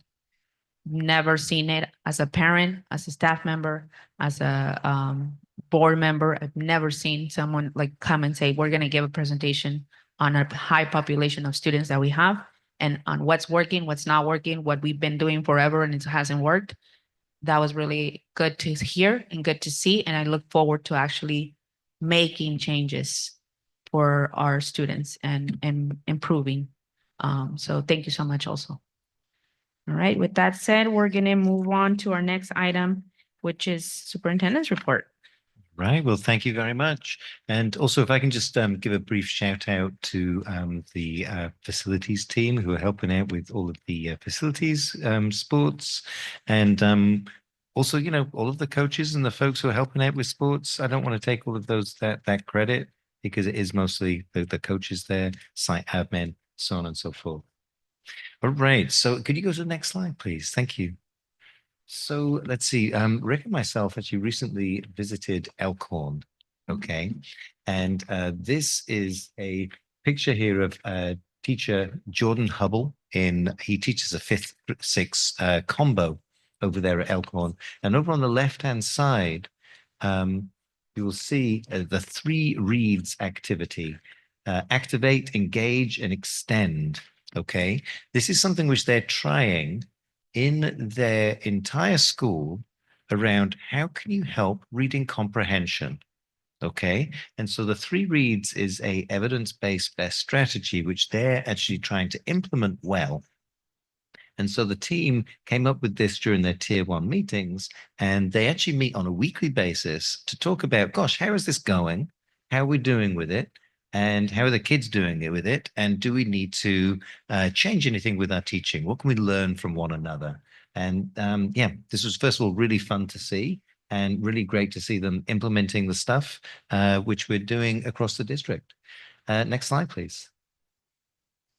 Okay, so we had our latest community town hall, which is focused in on our ELA and math results. And just really briefly, we talked about we talked about where we want to be in the future, which is all students graduating college, career, and life ready. That means all students being on grade level in math and on grade level in English language arts. Then we looked at our current data. And overall, what we see is we are weak in reading at the early grade levels. We get better as the students get older, and we end up pretty well at the high school. However, our early literacy is not good. Our mathematics is the other way around.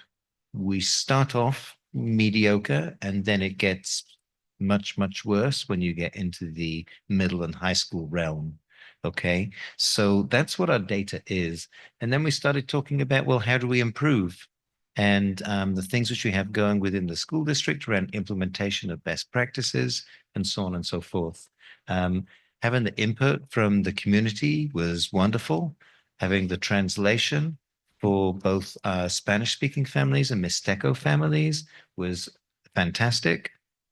In terms of having an inclusive environment so folks could first of all, understand what's happening and then share their thoughts. And next slide, please. So then that goes on to our next community town hall, which is going to be on March the 19th. It's going to be here at the high school. And the topic of discussion is going to be mental health and social emotional learning. Okay, so this is student mental health and social emotional learning. It'll be a similar kind of format around, well, what is it that we want? What does our current data say, okay, around student mental health, mental wellness and social emotional learning? And then what are our steps to attempt to improve it? And then what does the community think? What questions might they have?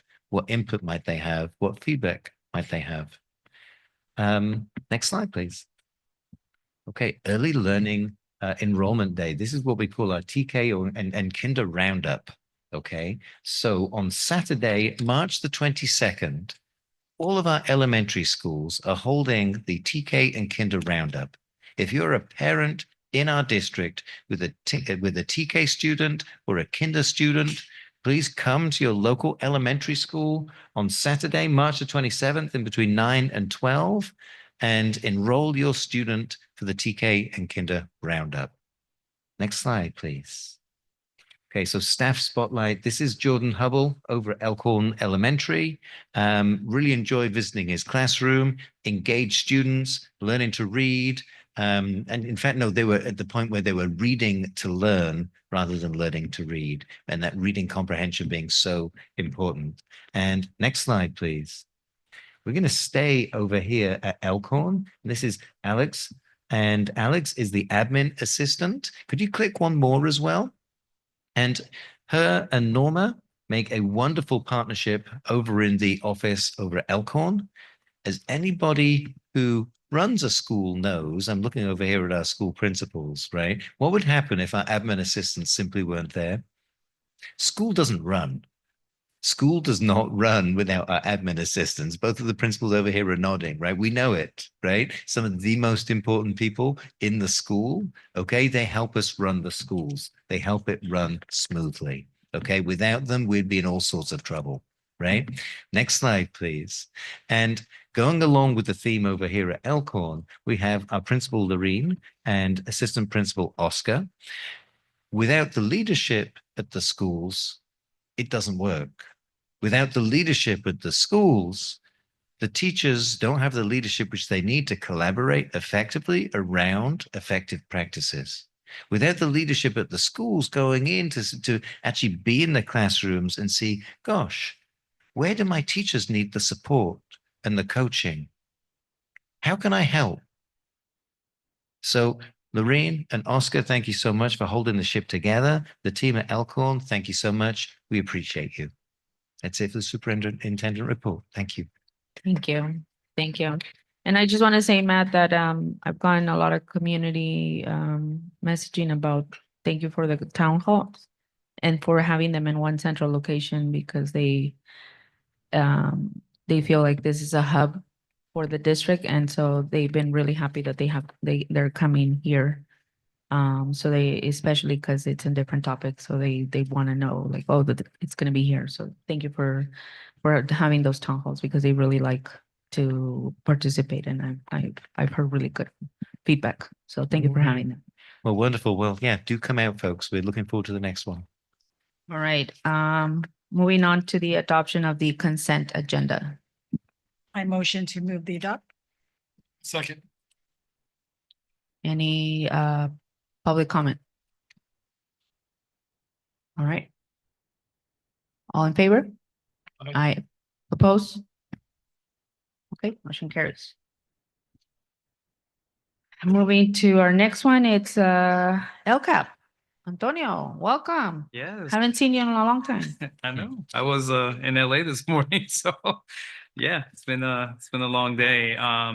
So we're here to talk about the mid-year LCAP update, and you have the full report that was uploaded with all kinds of detail, which would probably take us long into the night to go through everything. I'm going to focus on some highlights, but you have all of the information in detail with you, and I'm also happy to follow up with anyone who may want more detail.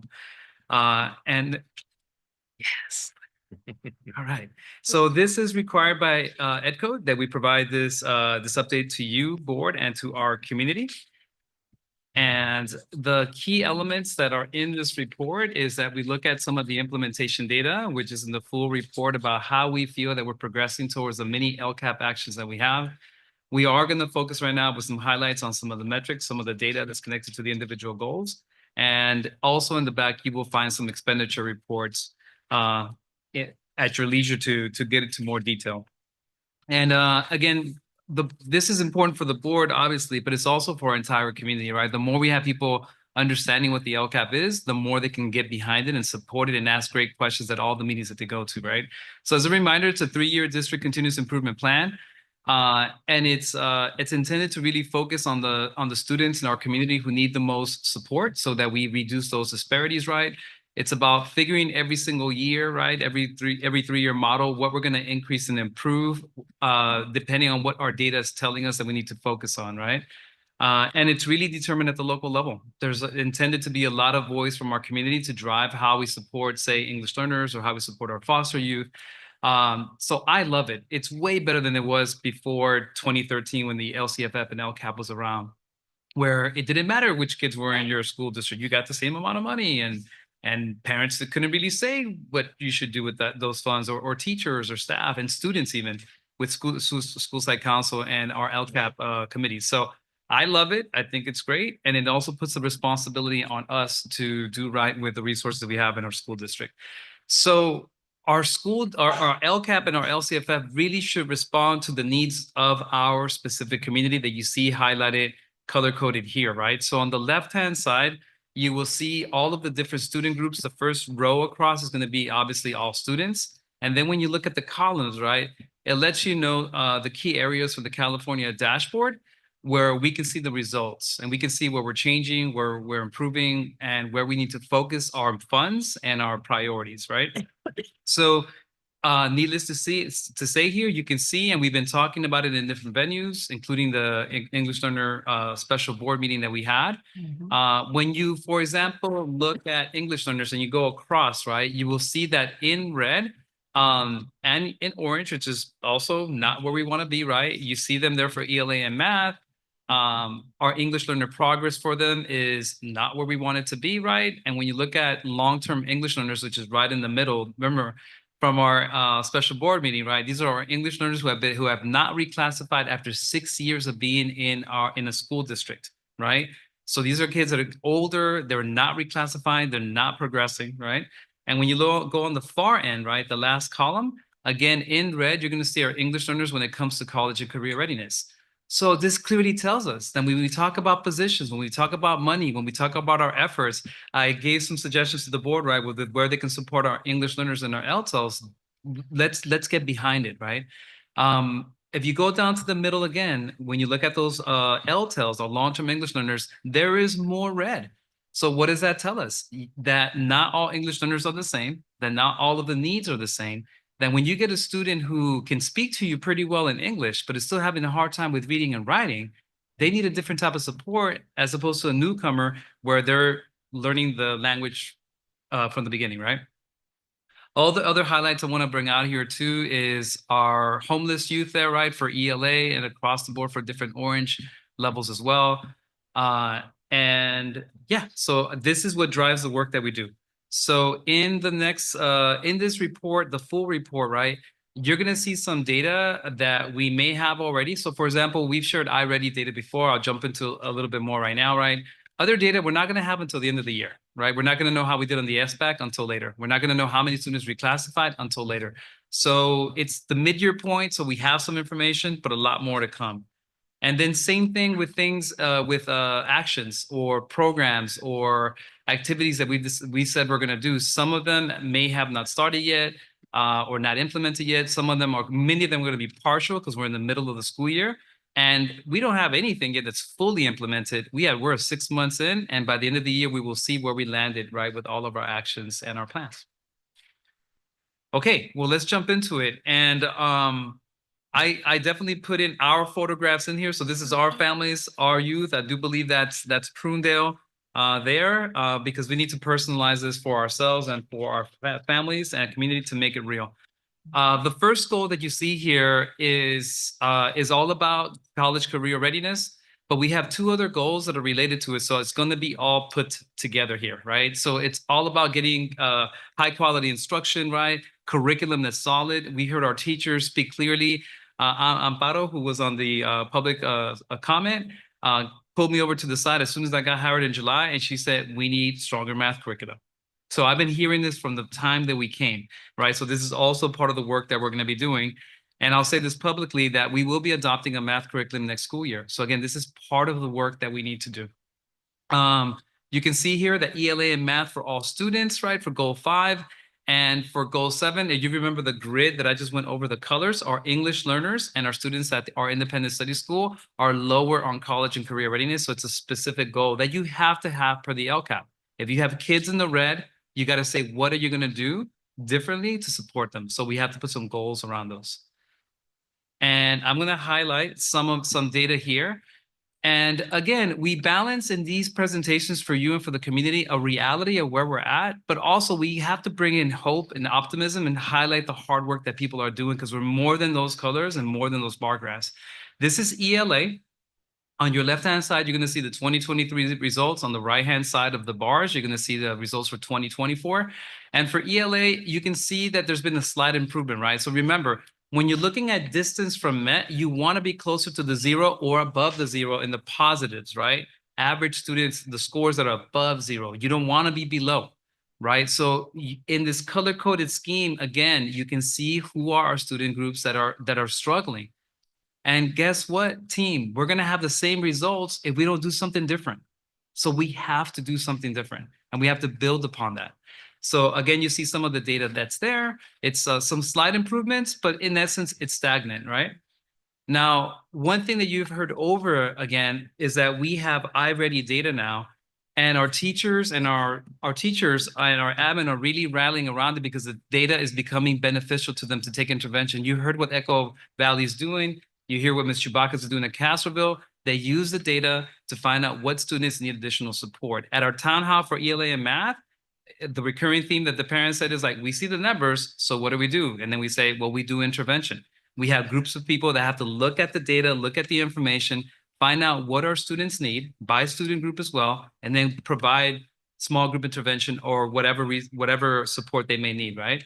Here on the bottom is the fall, on the top is the winter. And I want to highlight that we take all celebrations. There's been an increase from the fall to the winter of a total of 8% of students who are 1 grade level, at grade level or above grade level.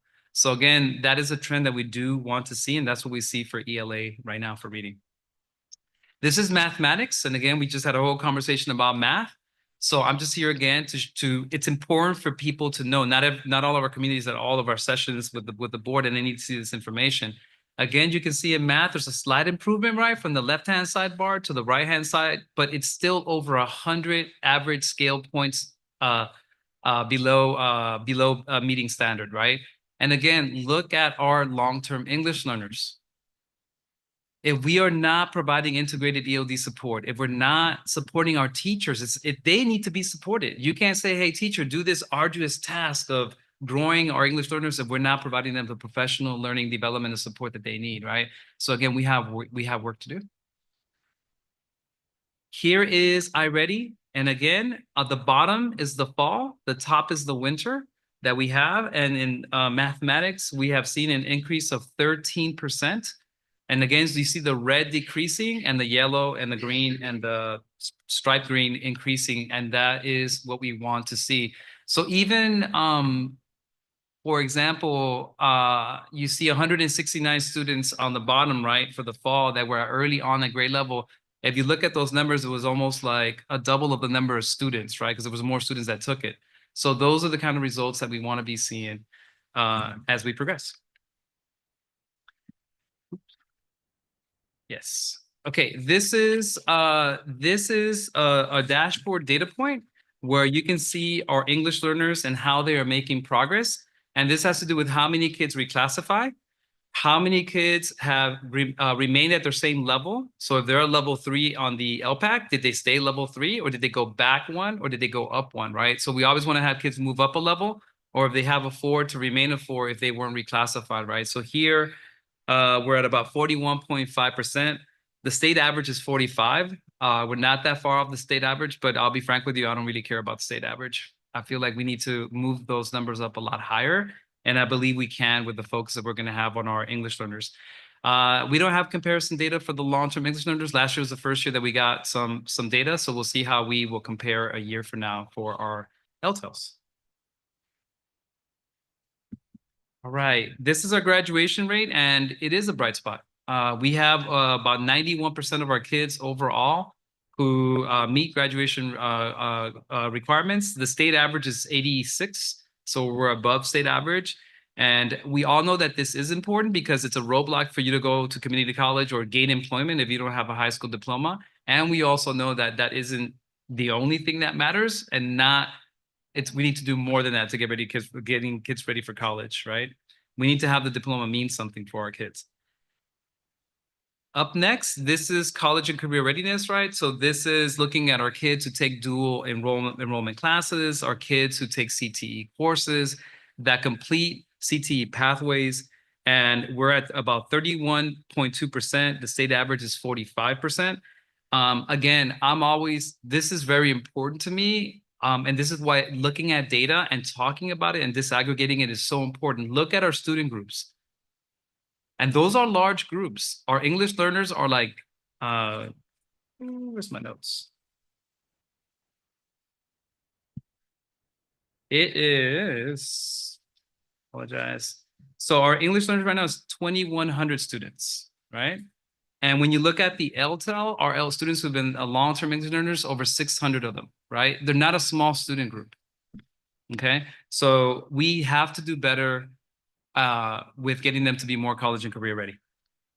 So what are some bright spots and some areas of improvement? So here's a summary for all of those 3 goals. The other goals are not so many multiple ones put together, right? But for looking at these goals, we started a CCGI partnership where we're going to be focused on ensuring that our classes are A through G approved.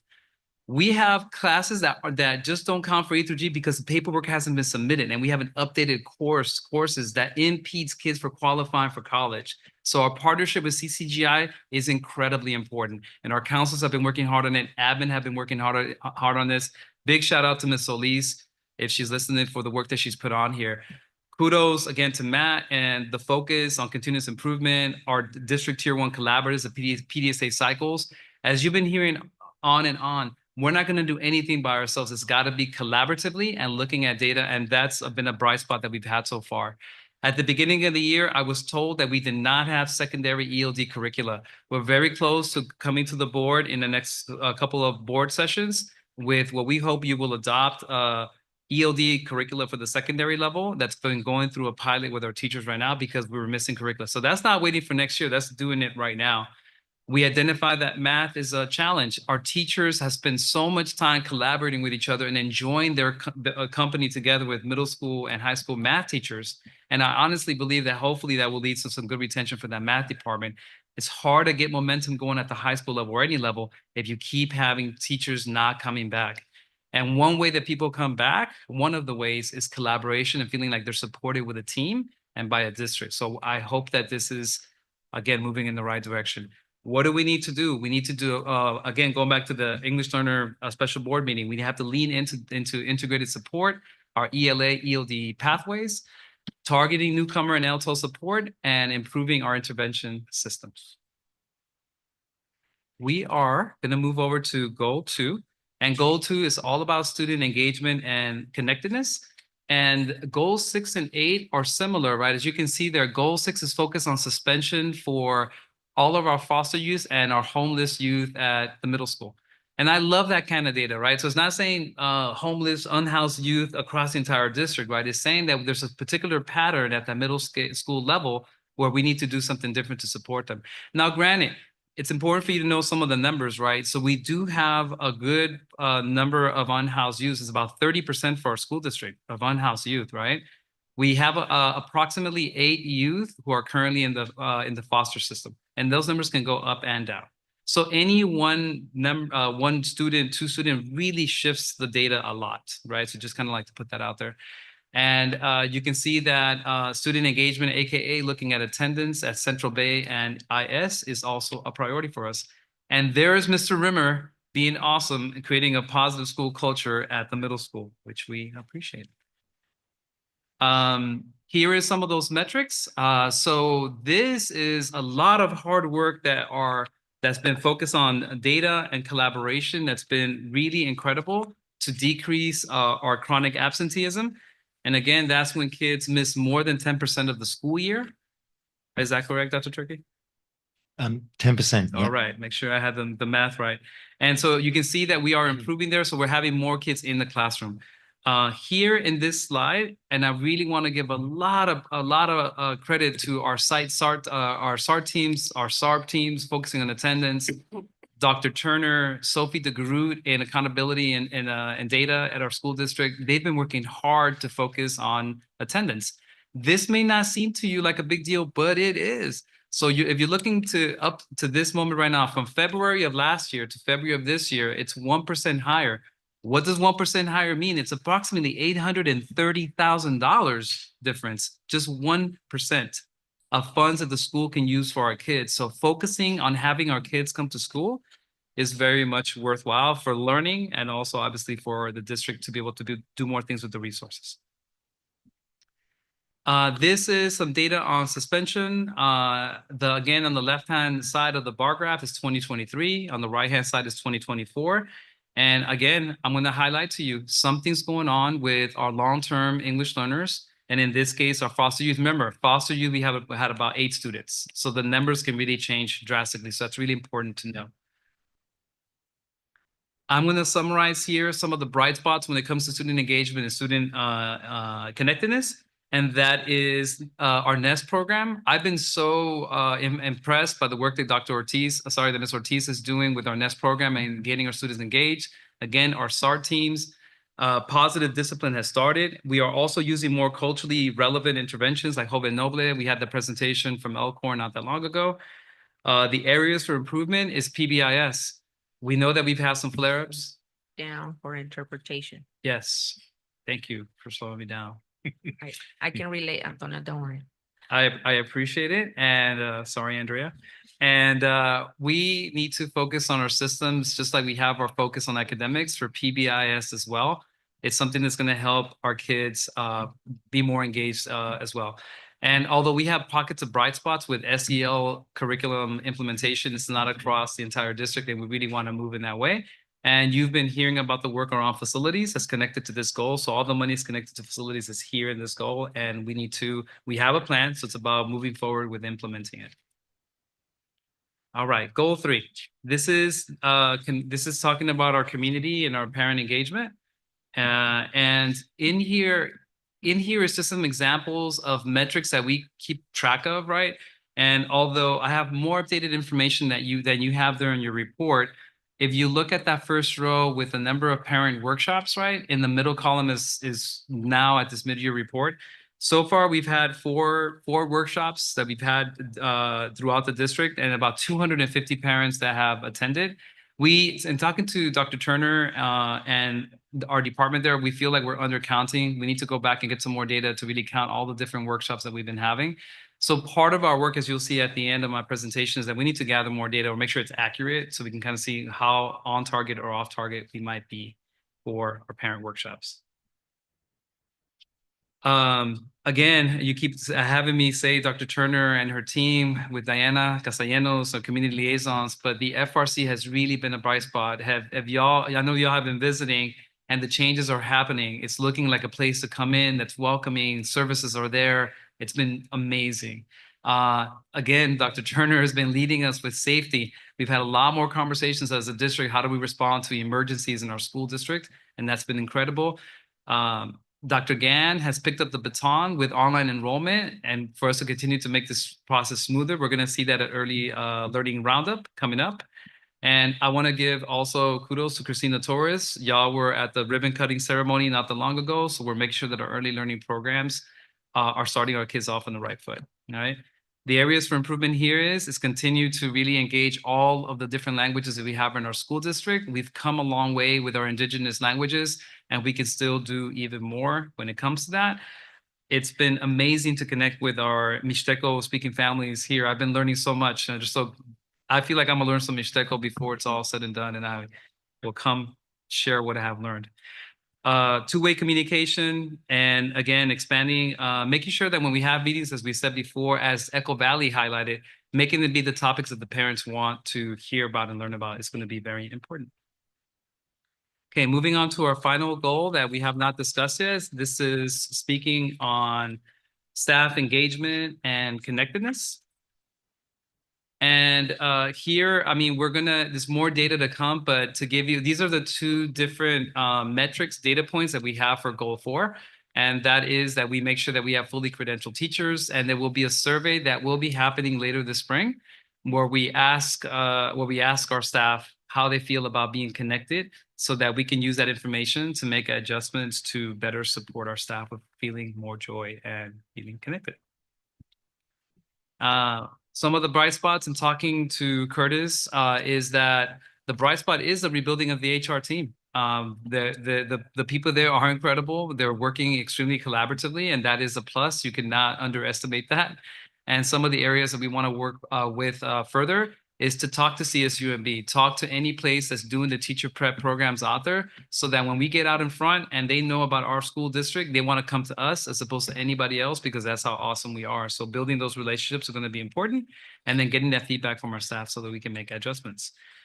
This is a time where now I can stop speaking so fast and just kind of summarize by saying that, again, we need to get more information.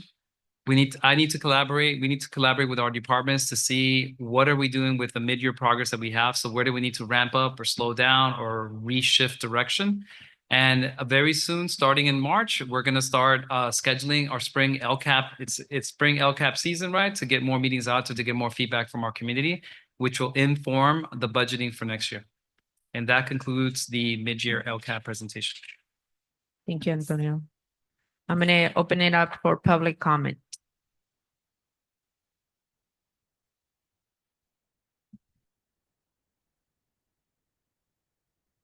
Good evening, school board. So yeah, it's really nice to hear that we're trying to collaborate and foster a community and support our teachers. I just want to comment about the stats that we have up there about like the English language learners now. One thing that I will just say is that when a kid gets reclassified, that kid is no longer in that population. They move over to a different population. So and that number is always just like in the past when we had like when we had the CST and we had the API scores, you know, they're always going to be low because students move out of that population. They don't stay in that population. Now, if you were to calculate those numbers with all the kids that got reclassified, it would probably look a little different. So that line might always look kind of low or red or whatever. Yes, we do have to do some work on English language development. Teachers haven't had any curriculum that really is effective for English language development at the elementary schools. We've had just, you can ask anybody who studies and does any kind of English language development curriculum or whatever. That's like the gold. That's the gold. You know, if you can develop something that helps teachers really zero in on English language development, we would all want it. We would all want it. We have the ELD standards. The ELD standards are a good guide, but the thing is that like teachers have to create everything from the bottom up. It's good to hear that they're going to look for an ELD program for the high school. I would advise that we also get something for the elementary school because we really haven't had anything for the elementary school for many years. The only thing we can think back to is Benchmark, and it has an ELD program that's kind of just, it doesn't really suffice. We used to have systematic ELD back in the day that Susana Dutro developed. That left the district a long time ago, and that was all right. That's adopted in a lot of other states, like in Oregon and whatnot. And outside of this district, it has now become a full-on curriculum. But you know, when I think about teachers, there's a lot put on their backs. We want them to create everything. And the only thing that we're talking about is supporting them with coaching. That's great. Coaching is great. Sure, why not? But in the end, they have to come up with the curriculum from the ground up. The standards help. They tell you where you got to go, but it doesn't help with teacher clarity. Teacher clarity, having a structure to be able to like base your lesson on a daily basis, because in the elementary school, you have to teach all the different subjects. You don't just get to focus on one subject. You have all the subjects. So you have, and yes, we have some integrated ELD required, but anyways. Thank you. Any other public comment? Zoom?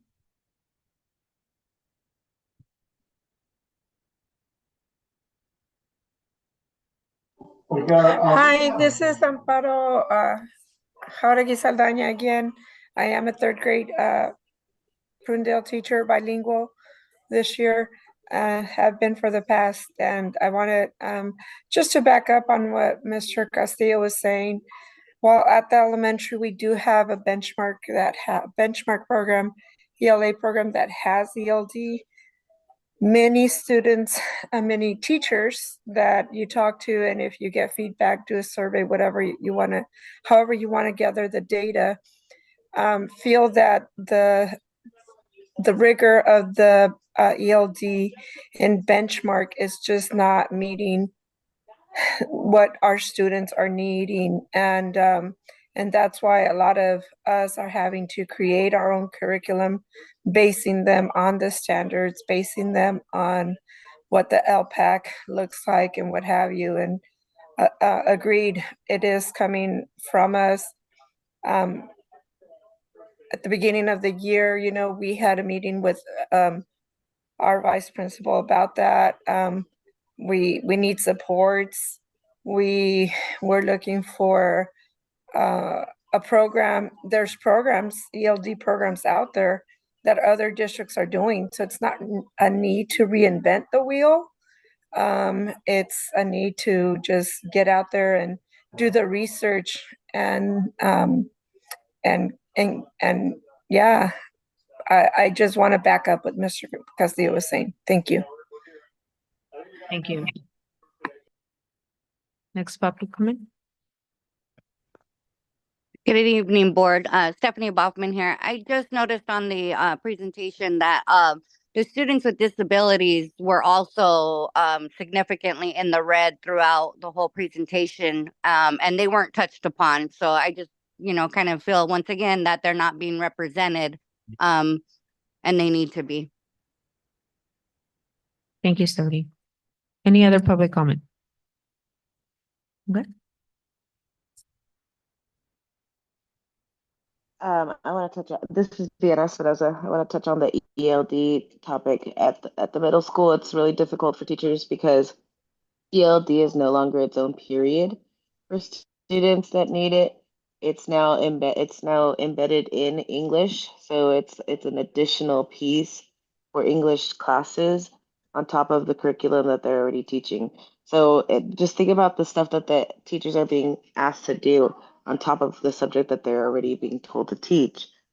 There's additional subjects that are being pushed on that are difficult to reach and still maintain all the standards in the classroom. It's a lot. So I just want you guys to take that into consideration. So having it as a separate class or providing the supports for it embedded in the curriculum where we're not recreating would be amazing for teachers. Thank you. Any other public comment? All right, closing public comment. Board, I'll start with Martha. Well, we realized, at this workshop, how important, this is the EL roadmap that we've been talking about. And I know that, Antonio, you came in, you said, be patient with me. I'm learning, I'm working with all this. But just listening to these teachers talking about the EL curriculum, do you have any feedback around that? I think it's important. I mean, I think we have to prioritize like how many adoptions we can do at any one time, right? Part of it is also learning the different priorities that we have. Right now, my mind was brought to my attention for the secondary ELD piece, and also the mathematics across the board. I think that obviously if our elementary ELD program is also needing to be looked at, that's just what we need to do because it'll be part of our goals, So I will look into it and see Thank where you. we are with it. Yeah. Thank you. I appreciate that because we know that is definitely an area. And then, obviously what Stephanie said, and I heard you guys are developing a committee around that and going to put some extra focus in that because those are two groups that we definitely need to, give them the support that they need. And we did talk about all the different interventions that you are looking into in place, putting in I place. appreciate Stephanie because if I was talking fast, my mind was going even faster. So yes, I was remiss and I appreciate Stephanie bringing it back to that important student group as well. So I just thank her for that. Thank you. Thank you, Martha. Angelo? Yeah, just a couple of things. I'm glad to hear that you're gonna get a new math curriculum. That was one of my biggest complaints when I taught here. I found the CPM, this is my personal opinion, not of the board, because I don't want to speak for you guys. I found the CPM to be very inequitable. It was hard to teach a majority of my students who did not speak English or read English well out of that curriculum. And the best way I could help out my EL students is to ask other students to translate for me. So on top of them keeping up with my lesson, they were my interpreters and assistants. So I'm hoping the new curriculum we can address that. I will say this, I would want to push big ideas math. I found that to be more helpful with all my students around. And then looking at some of your numbers with EL scores and graduation rates, I look forward to seeing next year because it looks like we are graduating a higher number of people that who have very low scores. And if a fear of mine is that we're sending people, just let them walk a stage and then we're not preparing them for life. So, and I saw in your presentation, you are addressing that, but I just wanted to say I'm looking forward next year to see if we can close the gap of those who do graduate being more ready. Thank you. Thank you. Sandra? I just want to say thank you. I mean, you really have been here, 6 months now? And these are longstanding problems, like the math curriculum's 15 years old. It didn't just suddenly become old. Not that anything's old at 15, but still. So it is a matter of prioritizing. And so hopefully you're assessing what the priorities are. And then secondly, I just hope when there is a curriculum selected, that it's a really robust process. So that teachers get an opportunity to have an input, parents and students. Sometimes it's really good to get that well-rounded perspective. And then also, I think you mentioned it, benchmark with what's working well in other districts. Or maybe Americo said that there's other districts and you don't need to reinvent the wheel, but I think that's an excellent point. At the end of the day, data is always a little interesting because it matters, but it kind of doesn't matter. Because students are what matters and you want to see them grow and you want to see them have that critical thinking. But then you have to say, is what I'm doing working? I mean, that's really what it comes down to, is what we're doing working. Is it working well? Are we getting more students to the green area or to improved proficiency?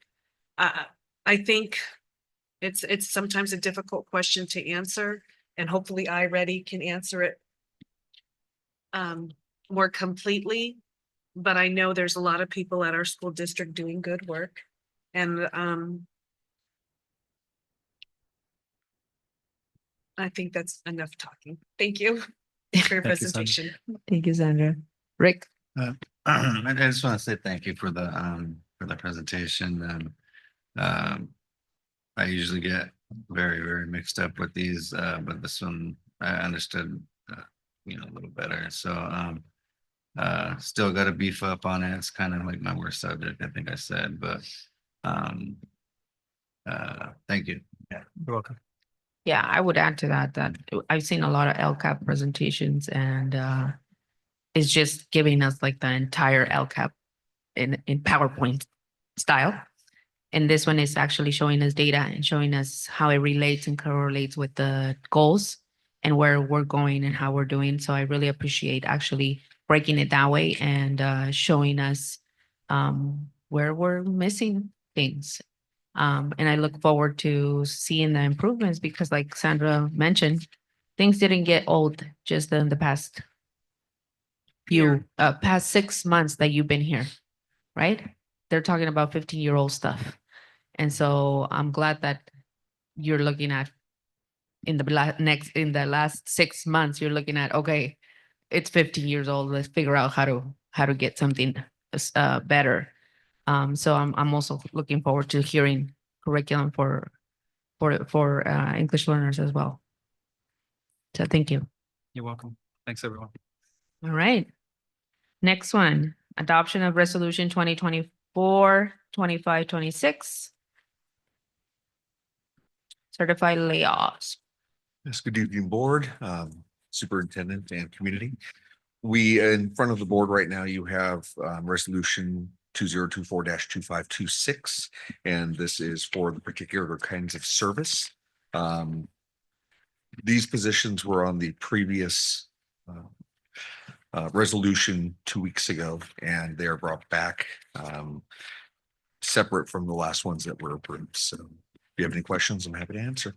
All right, thank you. First, I'm going to open it up for public comment.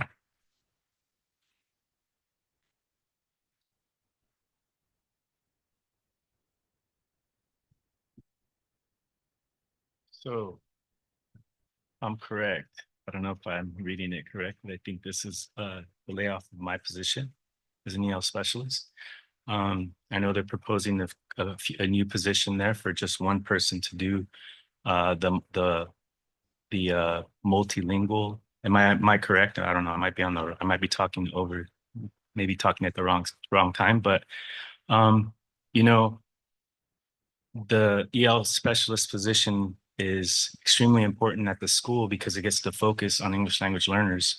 I'm not just coming up here talking about stuff that I just learned yesterday. I've been doing this for some time, and yeah, we've had these problems, but we haven't really been heard. Teachers haven't really had the opportunity to be heard about what's going on with English language development, and things change. We've had so many initiatives in the last 10 years. There's a new formula. I always say, my saying is, we get these new chefs with a brand new recipe that they want to implement, just like what's going on right now. And we have to kind of adjust to it. And if you want to spread out the job with the new MTSS, TOSA, and the multilingual position, it's essentially doing a lot of what EL specialists are already doing. And so I'm not really into the layoff of the current position, because I feel like you're throwing away the baby with the bathwater. We're here trying to do the work the best to our ability. The reality is that when you go down to the school site, you have to do whatever your supervisor there tells you to do. Sometimes we have to sub, sometimes we have to do this, or sometimes we have to do that, and it's like our job description is pretty thorough as it is. The EL specialist job position has a lot of duties, and sometimes we can't accomplish every single thing. And so I just feel like throwing it away is not really working with community. It's not really taking our feedback and really putting it to use. And then telling us that all you need to do is just apply it for the new position. I just don't really think that that's the solution. I think that keep us, in our current positions and allow us to do the work that we were there to do in the first place, and support us in that position as it is right now. Once you lose focus of the EL specialist position, MTSS is a framework that you can apply to anything. You could apply it to your family. It's basically everybody coming with different skills together and then talking about a problem. We get to focus on ELs. Once you go to MTSS TOSA, it spreads out and we don't get that focus anymore. It's a framework. You'll lose that focus. You'll focus on coaching. Thank you. Not a bad idea. Good evening. Piggybacking on what my colleague here is saying, I think what happened, the process going through this is they're looking at a bunch of words of job and job description and not looking at the people in those roles. And I was just standing here today. He has more experience in EL than anyone in the district. He's our Yoda. Anyone in the district that has a question about English learners, that's the man to talk to. And no one has talked to him about anything. Godin has been in the biliteracy pathway since day one. She's been in every step. My colleague Maritza and my colleague Arij, I haven't worked with them personally, but I know they have enough experience to know that they're doing a good job. I'm no slouch myself. I've been doing this for over 2 decades. Let us, if in terms of when you're with the switch of this, you run the risk of a jack of all trades and a master of none. Our population of ELs is 50% in this district. And we need to clarify our roles. The roles seem watered down with the MTSS TOSA position. As an EL specialist, that's what I do. I'm able to get 45 parents at an ELAC meeting. Okay. Now, if I were to be accepted after I applied for that new position, because like I said, I would have to apply. To be honest, part of me wants to apply just so I could prove that I could jump through every hoop of fire that you put in front of me, backwards and forwards and on sideways. But the other part of me is like, why are you making me? Why can't I just do what I've been doing? If it's because I was told it's not performance based. Every piece of information that was given to me, this is not performance based. This is just a new direction that we're going. So if it's not performance based, why? And it kind of feels punitive. ELD is an area of improvement. It is, because there's, like my colleague has said, we haven't been given enough. We've been given different directions and things to do at different times. And, we're assets. We're assets to this district. And if we are put in different roles, that would be a misallocation of resources. The whole point is to be the most efficient and effective possible as we can. We are, because I have not seen any, the data of EL learners. My colleagues said it best. Once they get to where they need to be, they're not in that data anymore. They are different. So EL data is always going to be red because we haven't got them to the point we need to be yet. Because the ones that are, they're not in that data anymore. Please do not misallocate the resources that we are. We are assets. Thank you very much. Thank you. Any other public comment?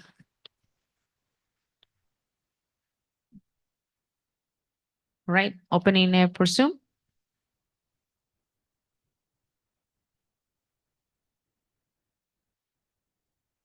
No.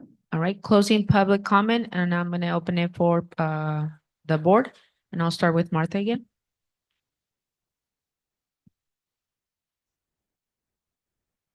All right, Angelo. I have no question. All right, Sandra. Okay, Rick.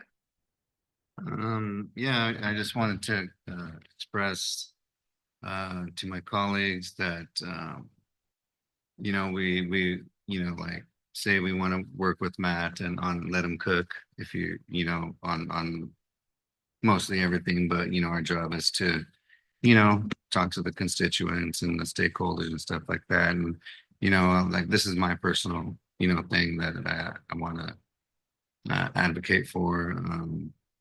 Like bringing back the don't reinvent the wheel type of thing. If we say no to this, life goes on. He's going to find another way to do something.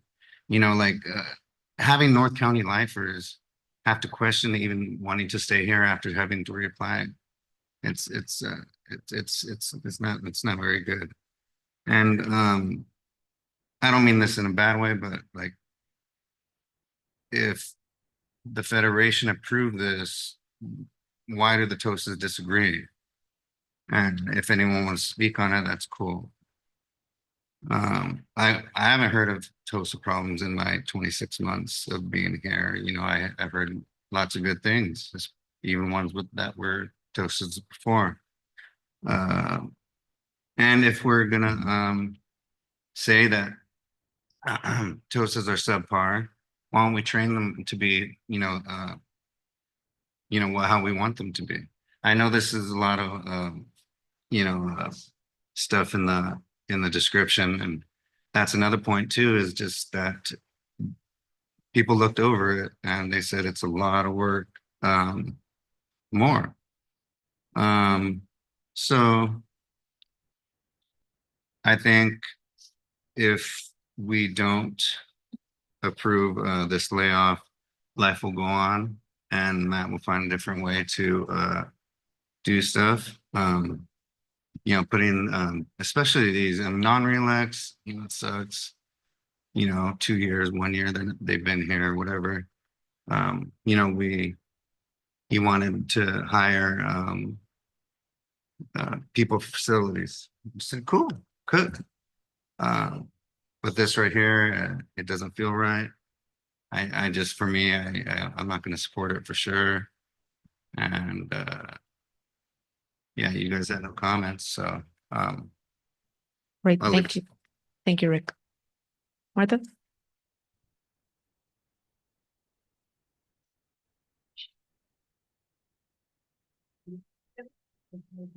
Both about the process, about the position. I understand your vision and your goal. You've been sharing what you want these TOSAs to do and what you want them to do. And it sounds like you've been talking about it during the tier 1 meetings, but it still sounds like there was a big communication gap on those expectations and what you needed them to see. So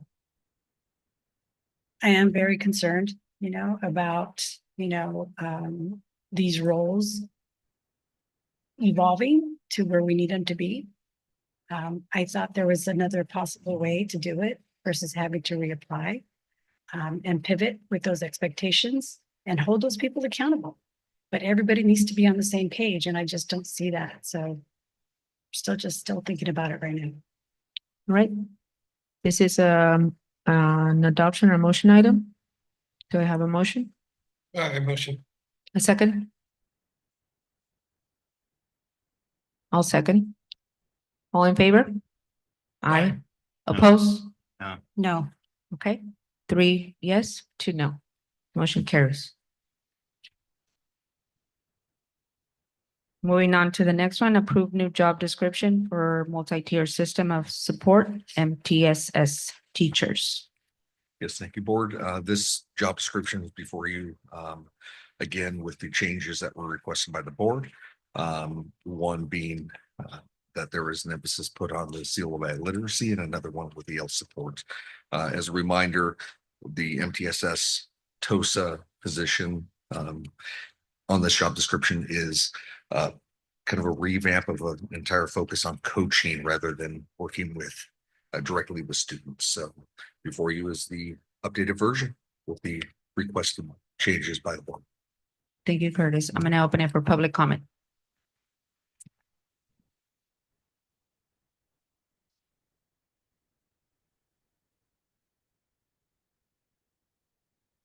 I'm just going to say it again. MTSS is a framework. It can be applied to anything. I I think a lot of what's in there is already, you know, I mean, I guess it's already too late. You guys just voted to eliminate the old positions. But this new position pretty much has a lot of what we already do as Yale specialists and then some. And it sounds good. It sounds good in theory.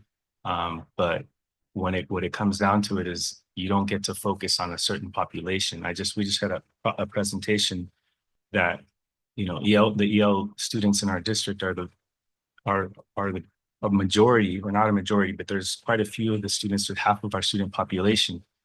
And there's a lot that we have been doing that hasn't been supported. And I know that Antonio's only been here 6 months, but I haven't had any conversations with them about anything related to English language learners. I've asked Sandra to have them come and talk to us. But, you know, I haven't had any conversations with them about it. So to spread our job out even thinner to include tier 1, tier 2, tier 3, which belongs to special ed, tier 3 does. I just feel like it's these new job positions are way too spread out, not focused. And then the new multilingual position is just one person. My vote would be to, if you want to create a new multilingual position, that basically is what we already do, make it for one person at each school, or even more. We have a lot of English language learners. Today, we looked at some data and we saw that 103 of our English learners at Prunedale moved up a level or two. Yeah, that's not going to be included in that data right there. But you want to talk about progress, that's progress right there. You want to talk, we're going to do a reclassification ceremony to celebrate the accomplishments of all these students. MTSS TOS is not going to be able to focus on that. And one person at the district is not going to be able to do that for each individual school. We want to personalize it at the school. We have one for the district. We want to personalize it at the school where we have a ceremony just at the school where we invite all the students who get reclassified and invite all the students who moved up a level or two as a way for them to see, this is where I want to go. Those kids got reclassified. I just moved up a level today or this year. I want to get to that point. The district reclassification ceremony doesn't do that. They just honor the kids that we got reclassified and only those students. That's the kind of stuff you're not really going to get at just one person at the district or an MTSS TOSA. You're not going to get any of that personalized activity that is centralized and focused on English language learners. In theory, it sounds great because it's like MTSS. But like I said, it's just a framework. You guys are MTSS right now. You guys all have different skills that you apply to a problem. That's MTSS. Thank you.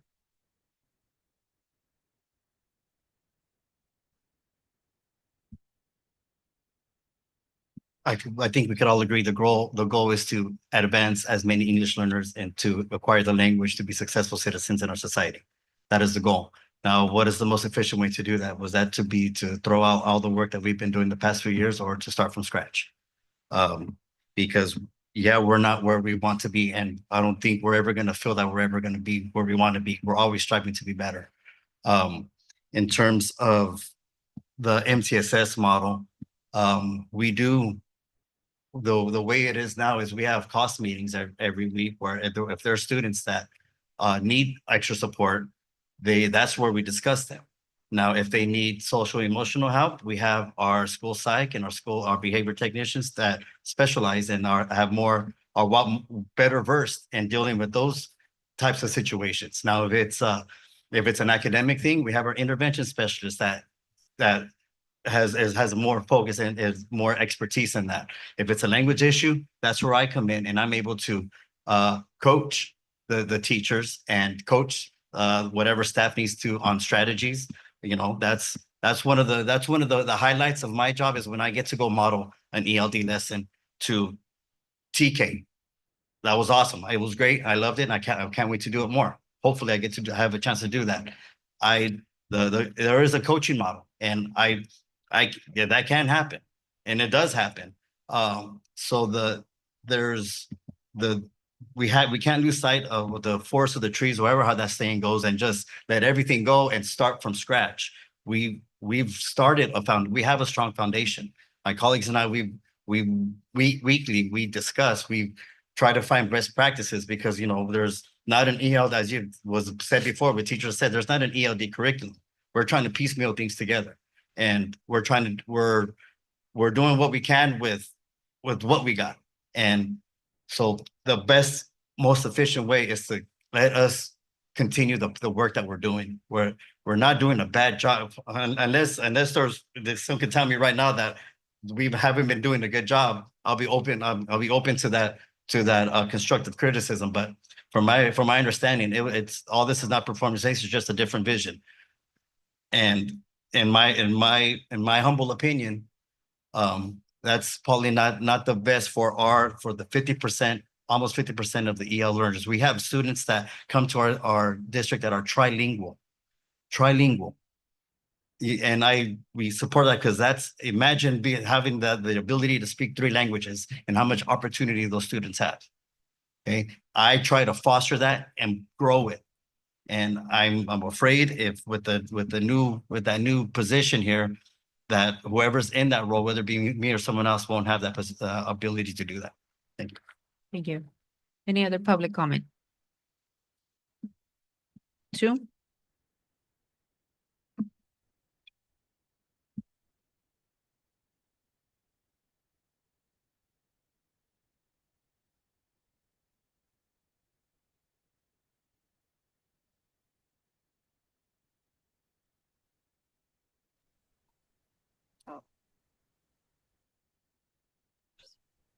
Hi, am I unmuted? Yes.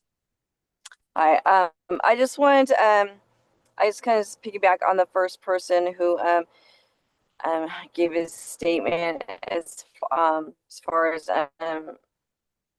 having the benefit of an EL specialist on each campus. I'm a resource teacher at the high school, and there's been several occasions where I've had some question or where I need some assistance with an English language learner student, and our TOSA there, she's been super helpful. She's always available. I know where I could just walk in to her office, find her. I can ask my question, get answered away. My concern is if there's just one person for the full district, and we're going to lose that support, that one-to-one support when as far as I don't know how it's going to work with communication with like sending emails back and forth, opposed to right now where we have the in-person communication. Thanks. Thank you. Any other public comment?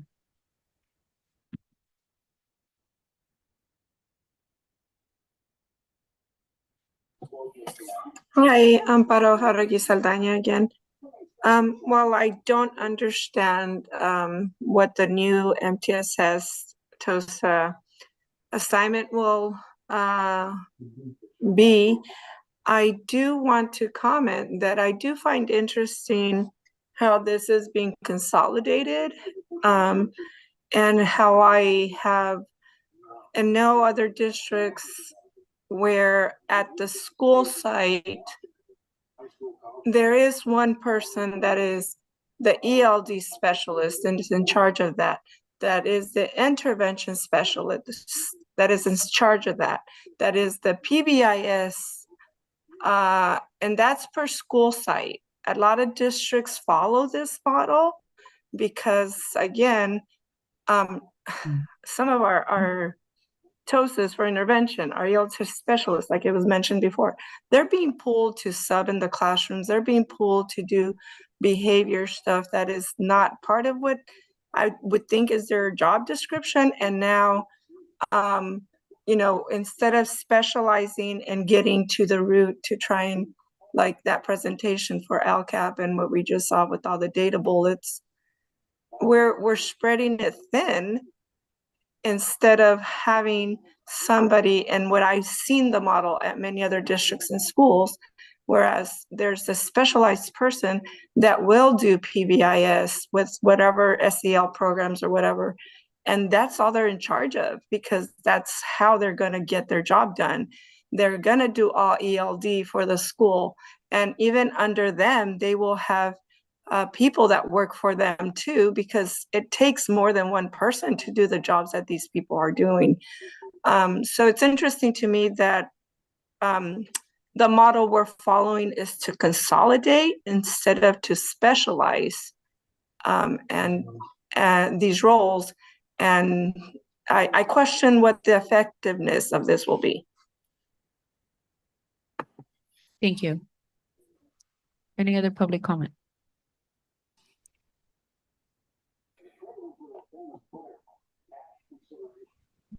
Hi, I just wanted to clarify. I do see here that this new TOSA job description still includes overseeing LPAC testing.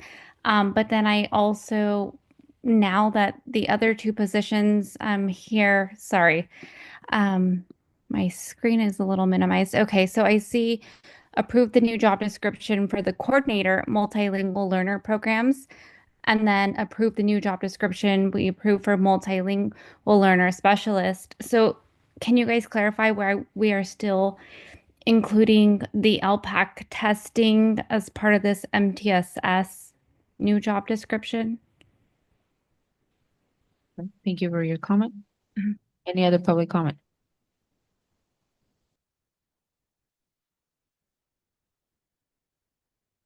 All right, moving on to the board, closing public comment. Rick? Since we don't have dialogue with public comment, can I ask what the last person just asked? To whoever has the answers to that question. Without testing? Yeah, I'll ask Antonio to come up and maybe do some to fill in some of the gaps, perhaps. Maybe Antonio, if you'll just give a brief overview of maybe kind of like how many TOSAs we're talking about, what the focus is, LPAC testing, so on and so forth. Sure. So right now we have 5 EL specialists that we have, right? So we have there's one of each of the elementary, and it's kind of changed different TOSA titles at the middle school, and we don't have one at the high school, right? So even if you just kind of thought about it as like, say there's 5 TOSAs right now at the site levels that are supporting our English learners. The reason why we want to make this change is that we're going to be moving to 12 TOSAs who will be collaborating at the site level, 2 people to bring support to our English learners as opposed to just 1 person. We want to have that flexibility. So we're going to go from 5 TOSAs that are focused on English learners to 12. At the high school, there was not Karen's role, the role that we have right now with the biliteracy TOSA is actually a district level role, not a site role. So there wasn't a site person at all focusing on English learners. And with this plan, the intent is to have 2 MTSS TOSAs that also support our English learners. And in regards to LPAC testing, the coordinator role that we have right now, we're switching it so that that person can also have some support for biliteracy and not just our EO program, right? But the position for multilingual learner coordinator is overseeing at the district level all the LPAC testing. Whereas before we were not going to move forward with recommending a district level TOSA position to support, we recognized and we heard from the public and from the board that that was a concern. And that's why you see that role there.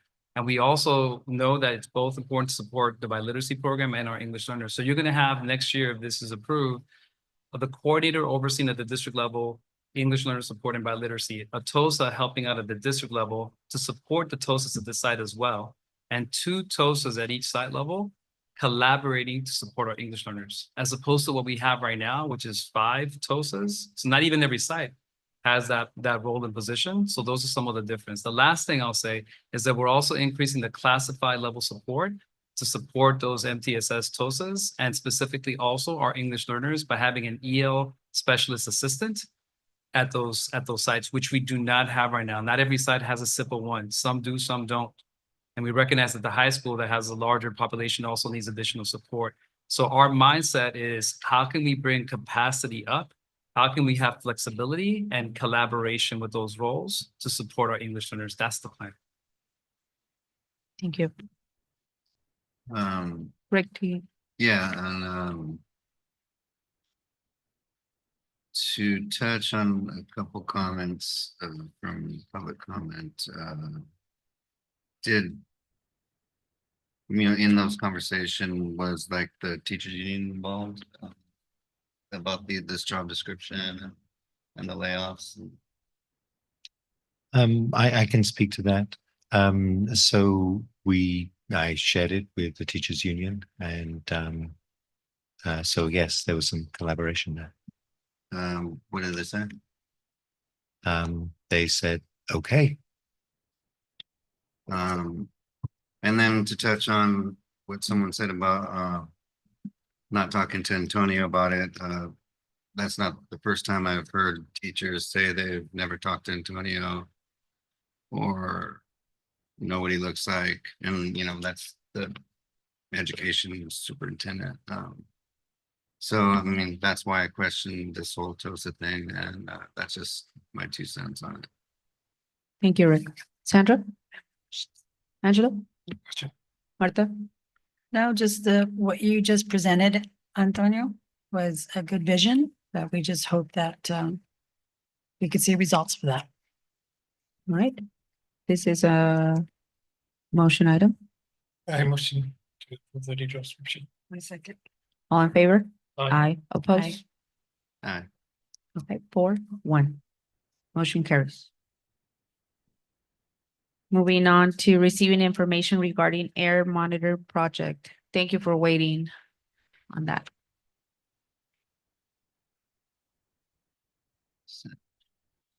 Hello, my name is Adriana Ayala. Today I'm here with CCA to introduce Adriana Molina. She has helped me to connect with Javier Gonzalez, who is presenting today. He's working with Santa Cruz University on this project called Purple Air Sensor Network. Thank you for the opportunity. We asked for 7:30, but I'm still here. Now wait, so thank you, and I'll let him do the presentation. Thank you. You know how it works, Adrian, better than anyone. So I know. thank you. Well, I told him that it'll be between 8 and 9, so I think I got it pretty close. You know. Yeah. Hola, muy buenas noches. Mi nombre es Adriana Molina. Soy organizadora con Centro de Abogacía de la Comunidad. La oficina central está en Salinas, pero mi enfoque es en el área norte, que es esta área del condado, y me enfoco mucho en lo que está pasando alrededor, y por eso la conexión con el señor Javier. Y bueno, nada más agradecerles por su tiempo. Gracias. Good evening. Thank you for allowing me to speak to all of you. I'm an assistant professor at UC Santa Cruz in the Applied Mathematics Department. I actually grew up in the neighboring community of Watsonville, the child of migrant farm workers. I grew up during the era of the space shuttle, and so I was fascinated by aerospace and went on to get my PhD from Virginia Tech. I feel like I won the lottery in many regards. One of them is because I get to come back home and do very meaningful impactful work. So one of the things that I've been exploring is this idea of developing smart air monitoring systems for pinpointing pollution in agriculture communities. And I'll, through this presentation, explain to you why this matters to me. You might ask yourself, why is measuring the atmosphere important? Well, just wind alone just drives so much phenomena. So if you look at the slides, environmental flow hazards are strictly driven by atmospheric conditions. This was the incident that happened in LA. We just recently had the Moss Landing fire. I'll show you some data from that. There's also a lot of agriculture, so there's concern with the application of pesticides. And then there's also weather, right? So we need to better understand weather. So I've been thinking about how we can increase the observations. I told you I'm an aerospace engineer, so I work with aerial robotic systems, and I think about how we can use them in novel ways to collect data. If you see this image, this was a recent article, so it's titled "Dying in the Fields as Temperatures Soar." And so this was specifically addressing farm workers in the Central Valley. But if you look at that presentation, you can see how pollution just looms over people. And so if you were just to deploy a ground-based sensor by itself, you would miss that pollution. And so this is where drones can really make an impact and help us understand, give us this capability of predicting what the impact is going to be ahead of time. So that way we're not reactionary, but gives us the opportunity to make decisions to safeguard ourselves. Here I want to show you some data that is published by the state. This is through the CalEnviro screen. Here I'm showing some of the pollutants, excuse me, on the top panel, and you will see that particulate matter, pesticides are big for this area. I specifically chose the local this district to show you the data that's relevant to you. And you can see that there's pollution related to the things that I mentioned, but there's also asthma, there's also issues with cardiovascular health. And there's linguistic isolation. I've been hearing that. I know that I'm from a similar community, poor education attainment. So I'm thinking, how do we combine all of these to really transform our communities? But there's a problem, right? So this is a map of the regulatory monitors. And if you contrast the two maps, you will see that it's actually where we know there's most concern is where we have the least amount of sensing, at least that's being conducted by regulatory agencies. So there's definitely a need to increase observations. When you look at citizen science solutions like the Purple Air Network, you see big gradients. So you see we have a really high density of sensors near Santa Cruz. And if we were to zoom out, you would see a really high density of sensors also near Monterey, but there's just isn't much in between, right? So there are some, but there's so much more work that we can do to increase that resolution. And I've already started working in deploying some of these sensors in some communities. So this is a community that is very much struck by air pollution in the Central Valley. This is the community of Stratford. They were recently in the LA Times for their disparities with water quality and air quality. So we've deployed a network of 5 sensors to understand their air quality. And I could ask a question, maybe something that you can ponder about. What is air quality the worst, right? So when I talked to them, they all felt like that the air quality was the worst during the day. Well, data actually shows that air quality is the worst right before sunrise. And that's problematic because in that specific area, to avoid some of the concerns of heat, a lot of the farm workers started working earlier. So that means that you're taking them away from one harm and putting them in another, right? So a lot of this also applies to what we see here in the area. So let me show you some of the data that was collected just from the few sensors that we do have available during the fire. So here, what I'm showing you are the pollution levels with regards to particulate matter leading up to the fire. So the black vertical line shows you when the fire happened, and you can see the stark increase in pollution both in PM 2.5 and PM 10.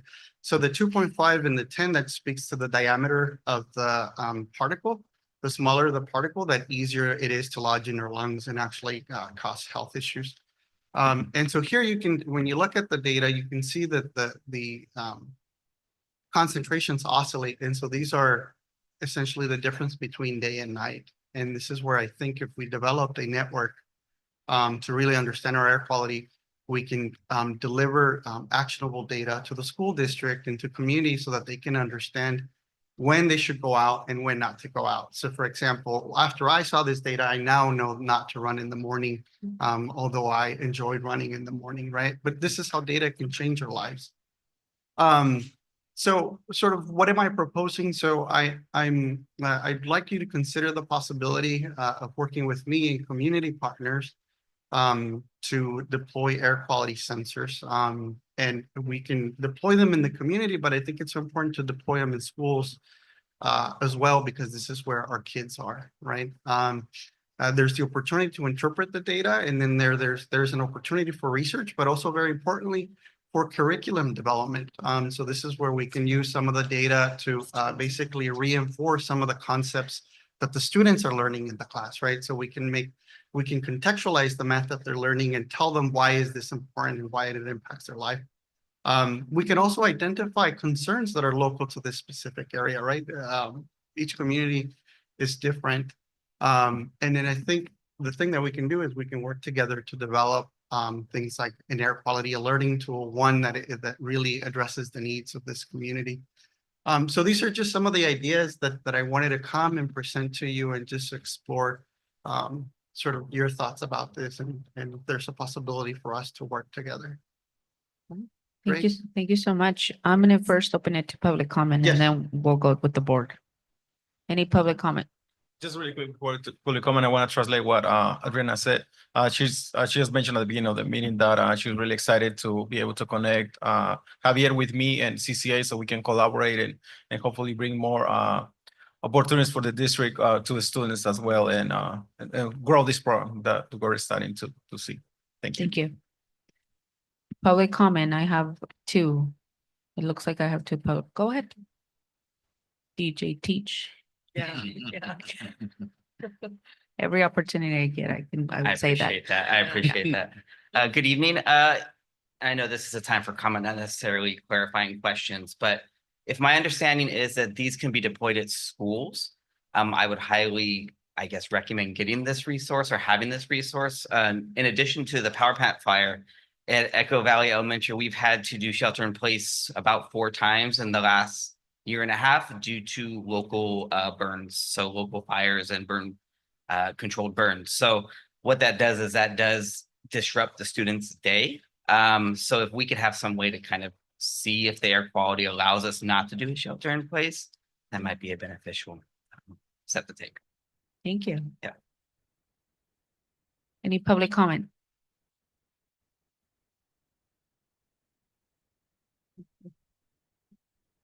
Hi, Welcome. my name is Dr. Miguel Tirado. I'm a professor emeritus in Health and Human Services at California State University, Monterey Bay.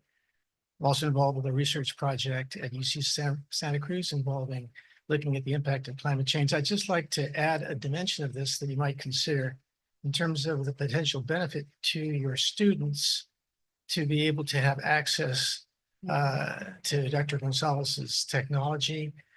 There's been some interest, for example, he mentioned Stratford. They're looking at it in terms of embedding that possibly as part of an environmental academy in their school district as a way to be able to supplement the science education by leveraging the introduction of this technology. So I would encourage you to look at the potential benefit that this has for broadening your students' interest and involvement in science. Thank you. Thank you. Any other public comment?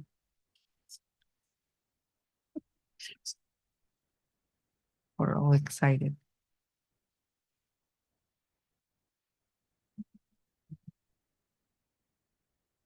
I'm, excuse me, I've been sick. I'm Sally Tirado, and I'm a former ESL science teacher here at North Monterey High many years ago. And I'm thinking from the perspective of a teacher, how much I would have loved to have had this kind of access to science information and hands-on.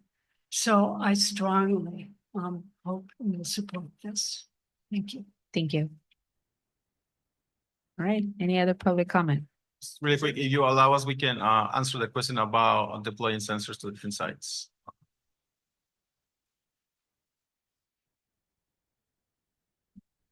What happened? Oh, So to answer you the want- question. What does that- Yeah, so. That Jacob. Well, yeah, I guess there Answering was the a question of about, Jacob. deploying sensors on sites. Yeah, I mean, and let me tell you a little bit about some of the sensing capabilities. So the purple air sensor itself is the sensor that's considered low cost. It's about it's $289. I'm sure that if we write to them and we tell them, that this is for a school, you can get them at a lower cost. And if we buy in bulk, that can also be something. Me as a researcher, I have some funds and I'm willing to commit to the community about 10 sensors. But it'd be nice to see the resources come from other partners so that we could increment the network. So yeah. Yeah. Thank you. Any other public comment? Sue?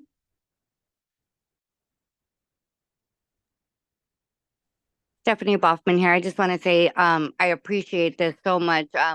My son being nonverbal, he can't tell me if he feels some kind of way at school. So I think this will definitely, help with those students. Thank you, Stephanie. Any other public comment?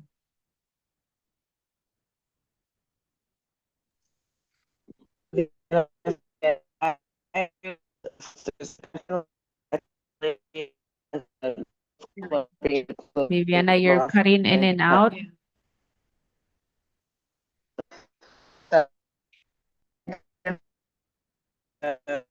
especially at I don't think she's hearing.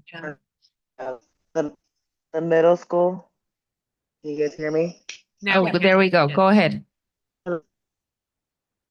I am saying that I agree with the I feel very about that was very to the well not necessarily the ruthless Yeah, we can't hear you. The connection's not clear.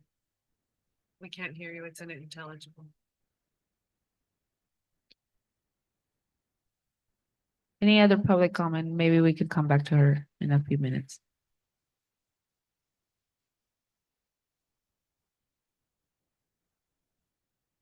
Yep. Do you want to try again, Viviana?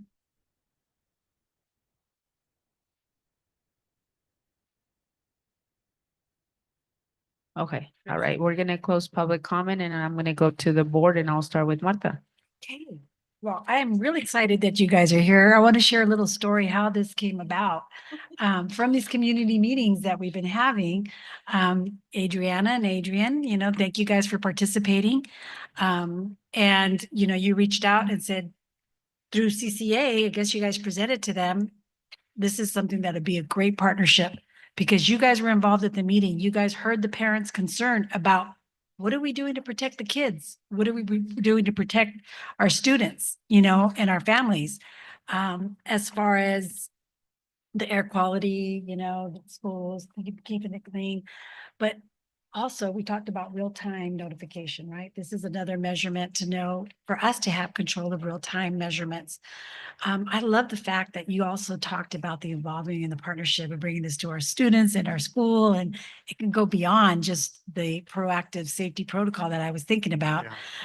So I'm excited about all of this. I just want to get clarification and thank you, Dr. Turkey, when we spoke about, let's get this on the agenda, because right now with the second fire that just occurred, if you guys join Never Again Moss Landing social media with over 5,000 followers, you will see all the people that are still dealing with symptoms, still concerned about being out there in the air quality, not knowing if it's safe.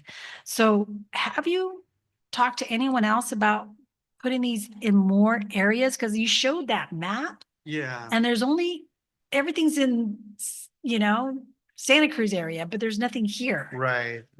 So, I've been writing grants in this space because I see the disparity, right? It's a really big disparity. And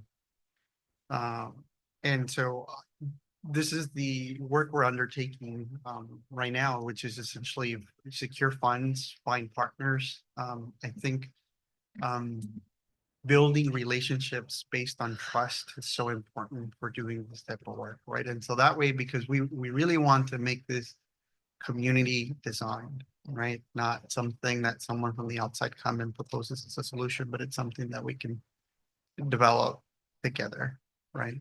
But yeah, there hasn't been too many measurements. So this is sort of what bothers me, really. I don't understand why there are so few measurements, right? And so all I know is that there's an opportunity for me to do something about it.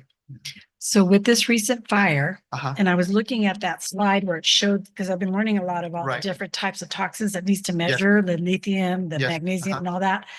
So that tool can measure those specific toxins in the air that they're still determining what's in there. Yeah, so that's a really good question. So this low cost sensor would not be able to speciate the particle. So it wouldn't be able to tell us what the particle is, but it tells us that there's something, right?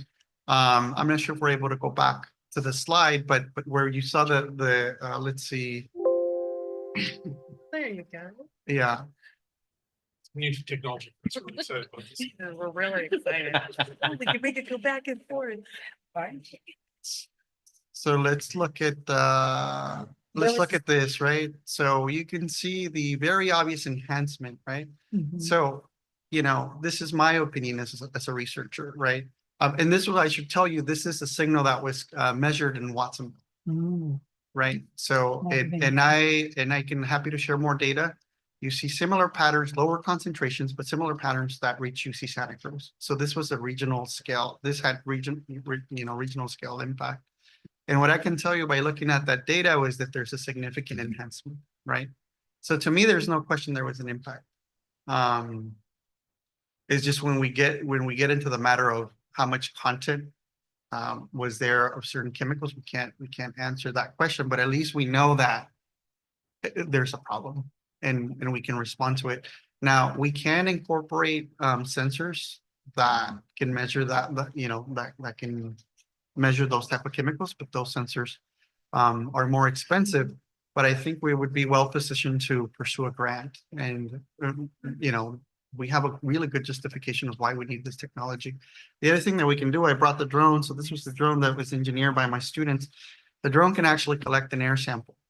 And so then what we can do is we can take that air sample. So we could fly it up into the plume, take an air sample, and then send the sample off to the lab. And then folks from in the lab can use higher grade technology, and they can actually tell us what the concentrations are of the different chemicals.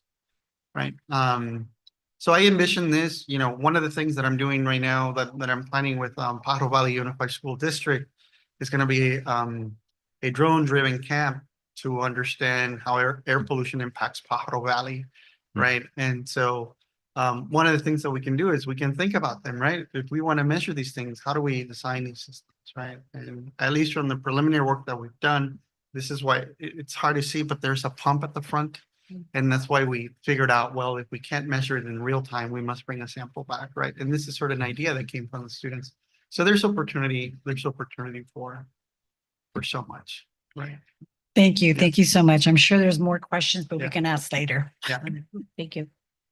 Angelo. I am bursting out of the seams. It's just like, doctor, I'm a Geeking went out back here. to college later in life. So I graduated in CSUMB for environmental science, tech and policy making. Just the amount of technology advancement from when I graduated in the 90s. It's just so exciting. And hopefully our assistant superintendent of educational services will talk to you. We have a CTE program called Mechatronics with do you know how many drones they just acquired? I don't know the number, but they definitely working on it, and I'll say great potential. Yeah. And we have an amazing instructor there. She attended a CSUMB Drone Academy to do science collection. I mean, this is wonderful path for idea that we can use this to give our students an avenue of more exciting science studies. Yeah, I Like did. researcher, Yeah, and in my opinion, it contextualizes everything, right? I grew up in a farming community, so now I can see how this is all relevant, right? And they have that key insight that some urbanite that's not from the area might not get it immediately, right? So it's an advantage. Very excited about this. Yeah. Sandra. Yeah, I would concur. I mean, I think that science is important. Yeah. And sometimes that feels like it's under attack, that philosophy, Yeah. data collection, evaluating the data, correlation, causation, data points. Those are all things that everyone can benefit from learning, but that our students have an opportunity to learn. I also find you very inspirational. Oh, thank you. And I think that's wonderful for our students to relate somebody that, has a background where their parents were farm workers, and then they're able to reach the highest pinnacles of being a professor at UC Santa Cruz. So very excited about that partnership. Certainly leave it to our administrators to craft a program that's going to serve our students, but just that you're here, advocating for this partnership. Thank you. Yeah. Thank you. Appreciate it. You're very welcome. Thank you, Sandra. Rick. Yeah, thank you. Also, thank you all of you for bringing it. Thank you. Much needed, and the collaboration hopefully is going to prosper and get great. Do you have data that is accessible to the public, or? Yeah, so the Purple Air network, actually, anyone can log into the Purple Air map and see in real time what the concentrations are. You can download the data, but you can only go a week back. Right now, what I'm doing with my students, and I'm happy to share this data with you because we're using university resources, which is UC Santa Cruz, it's also your university, is share the data that we've collected because we really want to try and understand the scale of the impact, right? And think about, use the information that we have to guide our path forward and think about where do we want to deploy these sensors, right? To use the data to give to any like counties or municipalities or anything like that? I haven't talked with them not very much. I mean, I am curious to talk a little bit more with the air district to sort of kind of compare it with their measurements. These sensors, they're not regulatory sensors, right? So someone might call their accuracy into question, right? Yeah. But the thing that cannot be called into question is their ability to respond to a change in the air, right? But I think it's important to connect with them and sort of reconcile, their data with our data. And I think once we look at this data, we can have a more fruitful conversation and sort of ask the pointed questions so that we can make better decisions. Are you looking for anything and everything that's in the air or just ruling out? Well, these sensors, they collect PM 2.5. They collect also levels of ozone, ground level ozone. So that can be problematic for people that have asthma. There's now volatile organic compounds, which is also another bad chemical. And the thing that I'd like to do is actually expand the sweep of sensors to look at things like pesticide drift and things of that. That's why I brought it up, is because you said farming community. Right, El exactly. Faro has a big problem. Yeah, and so I think there's an opportunity for that to also be able to collect some data and be able to assess whether the existing buffer zones are the right ones. And then if not, sort of use that data to inform policy that will protect our students. Awesome. I look forward to Yeah. it. Thank you so much Yeah. for everything and I love it. Okay, thank you. Thank you. Yeah. Yeah, No. Javier, no, thank you so much for the presentation. Okay, and yes, we are very much looking forward to this partnership.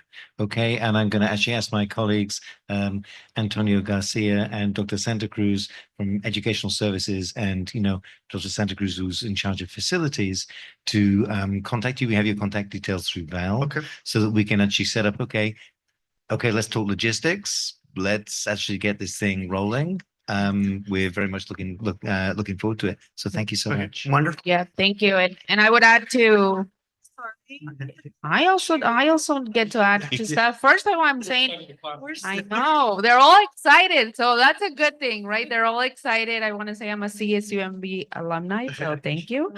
Go see it. No offense, use Santa Cruz. But I'm really excited because yes, the fire in Moss Landing is a deal, and I'm not minimizing it, but we're surrounded by ag. And as a daughter also of farm workers and family who still are farm workers, they are exposed to a lot of things in the air. They're exposed to a lot of harm. And I'm glad that you're saying that you want to see what's actually around. Because if we go right now outside, you'll see all this ag around our schools, around our stuff. And we should be figuring out what's around to protect our students, right? I, as also a mother of a child who has asthma and who is a student here, who I have to be right now, take her to constant medical appointments because of her asthma being impacted. I would like to know what's going on around here to also protect her health and to make sure that it's not just my daughter, but it's all of our students who are impacted. So we talk about attendance, we talk about all this stuff, but we don't realize there's so many things that are impacting our students to actually come to school. And I'm just super excited that the students actually get to also learn, because they also are the children of farm workers. They're the children of our community who are seeing their parents also exposed to things like this. So I'm really excited that they're going to connect, like you mentioned, right? The connection and the meaning and of why it should matter that we learn about all these exposures and learn about how to protect our community and environmental justice, right? It should be a focus of our community because it is something that impacts all of our community right now. So thank you. And we look forward to hearing. Yes, now you can clap. Go ahead. It was worth the wait. See? They're all excited. Thank you, Martha. Thank you, Dr. Turkey, Presidenta, and the rest of the board for letting us and giving us this time. Thank you for Thank bringing you for bringing Thanks, this to Adriana. us. Gracias, Adriana. La les miramos. Gracias, Adriana. Cuídate. Gracias. All right, next one. We're almost there, y'all. We're almost there. Next one. Approve the general obligation refunding bonds. Who's doing that one? That is Connie. Welcome. Hello, trustees, superintendent, and community. I am here to provide you with an update on the outcome of the refunding of the GO bonds, general obligation bond. Back in November 21st, 2024, you gave us the okay to proceed with this refunding or refinancing, in other terms, of the general obligation bond. So with the leadership of Superintendent Turkey and guidance of Sheen Green, we were able to take this whole process to a very productive ending. So, technology. We're so happy about that one too. Oh my Thank God. you. I am so excited, especially when I have to present all my reports. This is super handy. So thank you, IT. Okay, so as we all know, the benefit of all this refinancing, primarily three main concepts. Interest cost savings for our taxpayers, lowering debt service payments, and obviously the direct impact to our community members who supported the initiative of passing this bond measure. So because of that, and I'm not going to go over the section on the right. It's basically an excerpt, just as a reference. This is coming straight from the final documentation during the closing of this refinancing.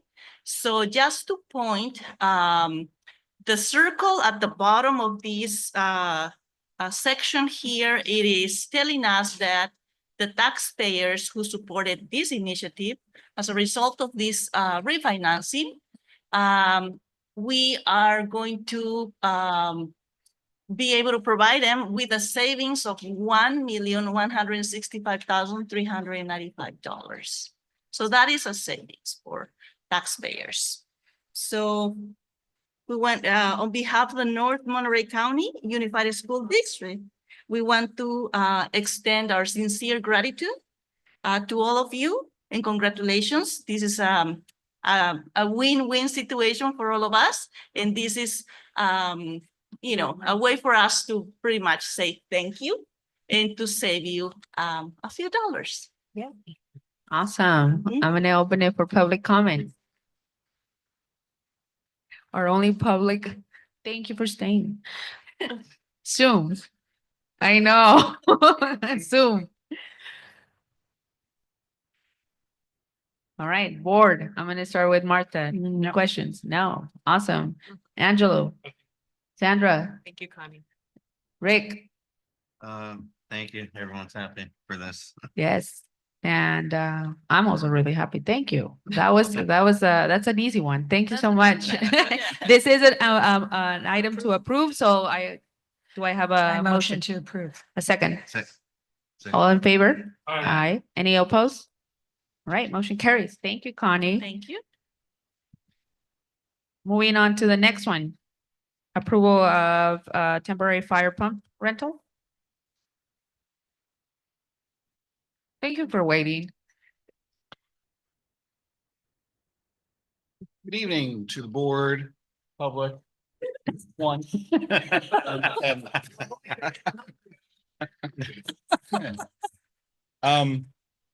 Appreciate your time. I just wanted to kind of share with you where we are with the situation.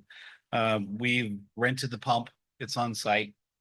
And we're in the plans of connecting the temporary fire pump to the high school suppression system next week. So we're meeting with the engineers, and you know, the quicker we get this connected and the situation resolved with the fire pump, the better. We'll save money and it's life safety. Some of the things I wanted to share with you that's required by the state is the impairment program associated with fire safety pump. We have to notify the fire marshal, our insurance company, and the community that the fire pump is currently not operational. Okay. So that being said, that's why it's imperative that we do this immediately. And the estimated cost to do this is $2,000 a week as we're running the pump. The expected best case scenario is that the new pump will be replaced within a year. Worst case scenario, 2 years. The reason is the manufacturer, to create the new pump, has to go through design review, Bay Area Quality Management, DSA, design planning with structural, mechanical, electrical, and then they have to do an assessment and inspection of the high school. So that's why it could take up to 2 years. So that's pretty much summarizing as quickly as I possibly can. Good job. Thank you. I'm gonna open it for public comment. Any Zoom public comment? All right, closing public comment. Board, Rick, questions? Thank you for the speedy work. Sandra? I have a question. How long has it been? It just recently you found out No, this that's an issue, or this has been an issue for a while and you just found out? I found out last board meeting we had, Yeah. a week prior to that board meeting. And then as soon as I found out, I was immediately like, I gotta back up firemen and try to get this resolved as quickly as I possibly could. And so that's where we are today. So, but it's been down to answer your question, it's been down for 5 to 7 years. We haven't had suppression system. So that's 5 to 7 years. 5 to 7 years. We got it. 5 to 7 years. Yeah. I'm aghast. Okay. Okay. That you're here. And so there's no way around this $2,000, even though it's been 5 to 7 years that we haven't had a pump, now that we know about it. That's good. Another good question. I actually looked into that as well, but because it's a fire life safety system, Yeah. it's not an exemption even for like under DSA requirement. Yeah. And because it's fire life safety, we're required to have a suppression system as long as we're occupied. So Even though for 5 or 7 years, we did it. Okay, I'm clear on that. Another unrelated question is, when you walk into the entrance here of the high school, there's all these different cones. Would you mind telling me why that is and when that will be resolved? Okay. Thank you. You could tell her after the meeting. No, I have a question. Those- Take that long. That's Yeah. not in the- Thank you. Not sure Action why we item. have different variations of cones. I noticed that too. You're talking about the tall ones and the short ones and. Right when you walk in, Mhm. at the very I front. think we're kind of, we could probably remove those now, to be honest, because that we're waiting to go through the phases to purchase that shelter and kind of avoid the whole DSA process with that particular one item. That we're, If it's it like can be the, removed, it would be nice. okay. We'll do. Can we talk afterwards? Because I Sure. walked through there, spoke to 3 kids, because there's it's a hazard zone. That's why those cones are there. So let's talk afterwards. Okay. So Right, because this is, again, it's Yeah, not in our exactly. agenda and we That's have fine. to make sure we're that gonna we talk follow it afterwards. and give I'm sorry, that public was my opinion. mistake. That was Yes. my mistake. It- Thank It's you. not that we don't want to, but Okay, we, thank you. yes. I stand corrected. Angelo, do you have any questions about this item? No, based on this one specific item, I have no. All right, Martha. I just have a quick one, real quick. Is there no grants for this? Because there's the safety protocol thing, Not that I'm aware of. the Proposition 2. I haven't looked into the proper system too. You have not looked into Proposition 2? No, Okay. When I went to CSCA, they said there's like all this money for stuff like this. So just Oh, a really? fire there. It looks like Connie might have an answer to that question. Please. Trustees, I just came back from the cash conference. It's basically all about facilities.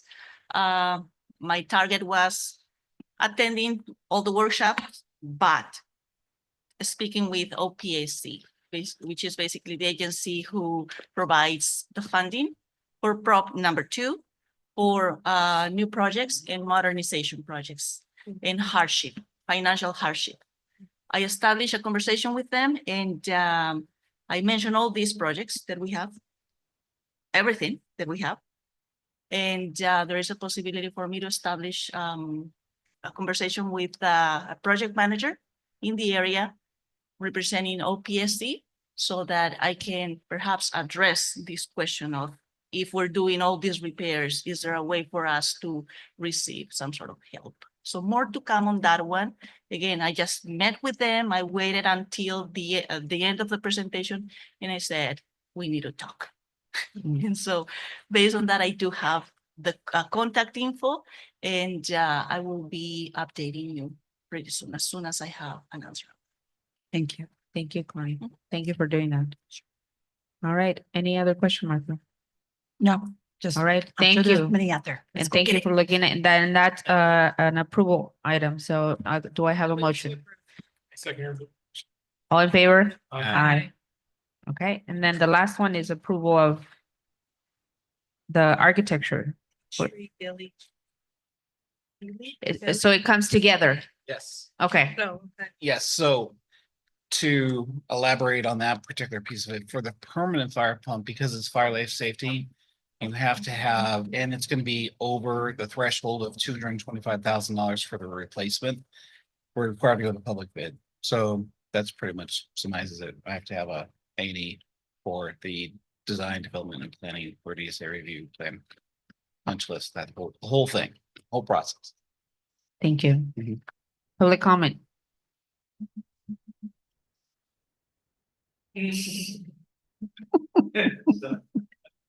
No soon public comment. All right, board, do you have any questions? I'm not gonna go one by one. Do you have any questions? All right, this is a motion item, so Move to approve. I'll second. All in favor? Aye. Motion carries. Thank you. All right, board request for next meeting. Sandra. The project plan for maintenance over the summer, I'd like us to start thinking about it and kind of assessing community needs. Right, Rick, Nothing. Thank you. Angelo, I have no. Martha. Whenever you can get ethnic studies curriculum update to see where we're at with that would be awesome. Thank you. Presentation on that. Okay, I have another one. Sandra.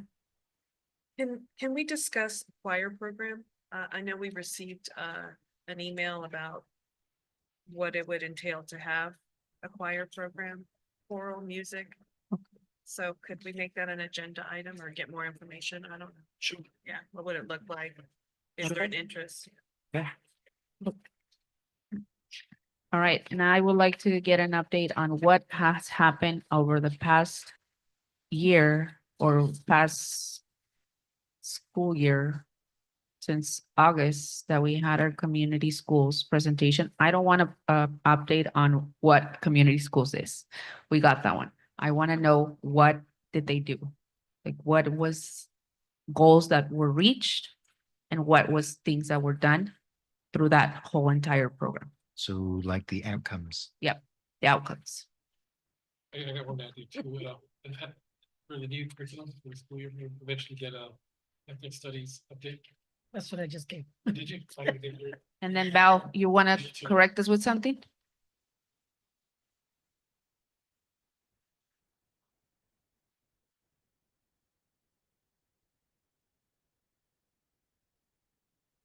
Oh, correct.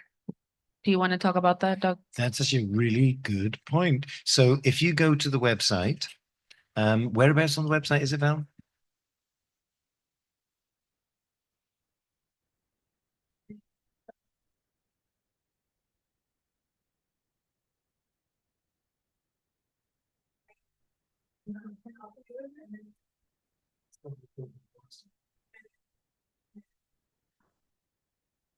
All right, so I'll rephrase that. But we don't put No, ours there. rephrase that. No, that's for public to request.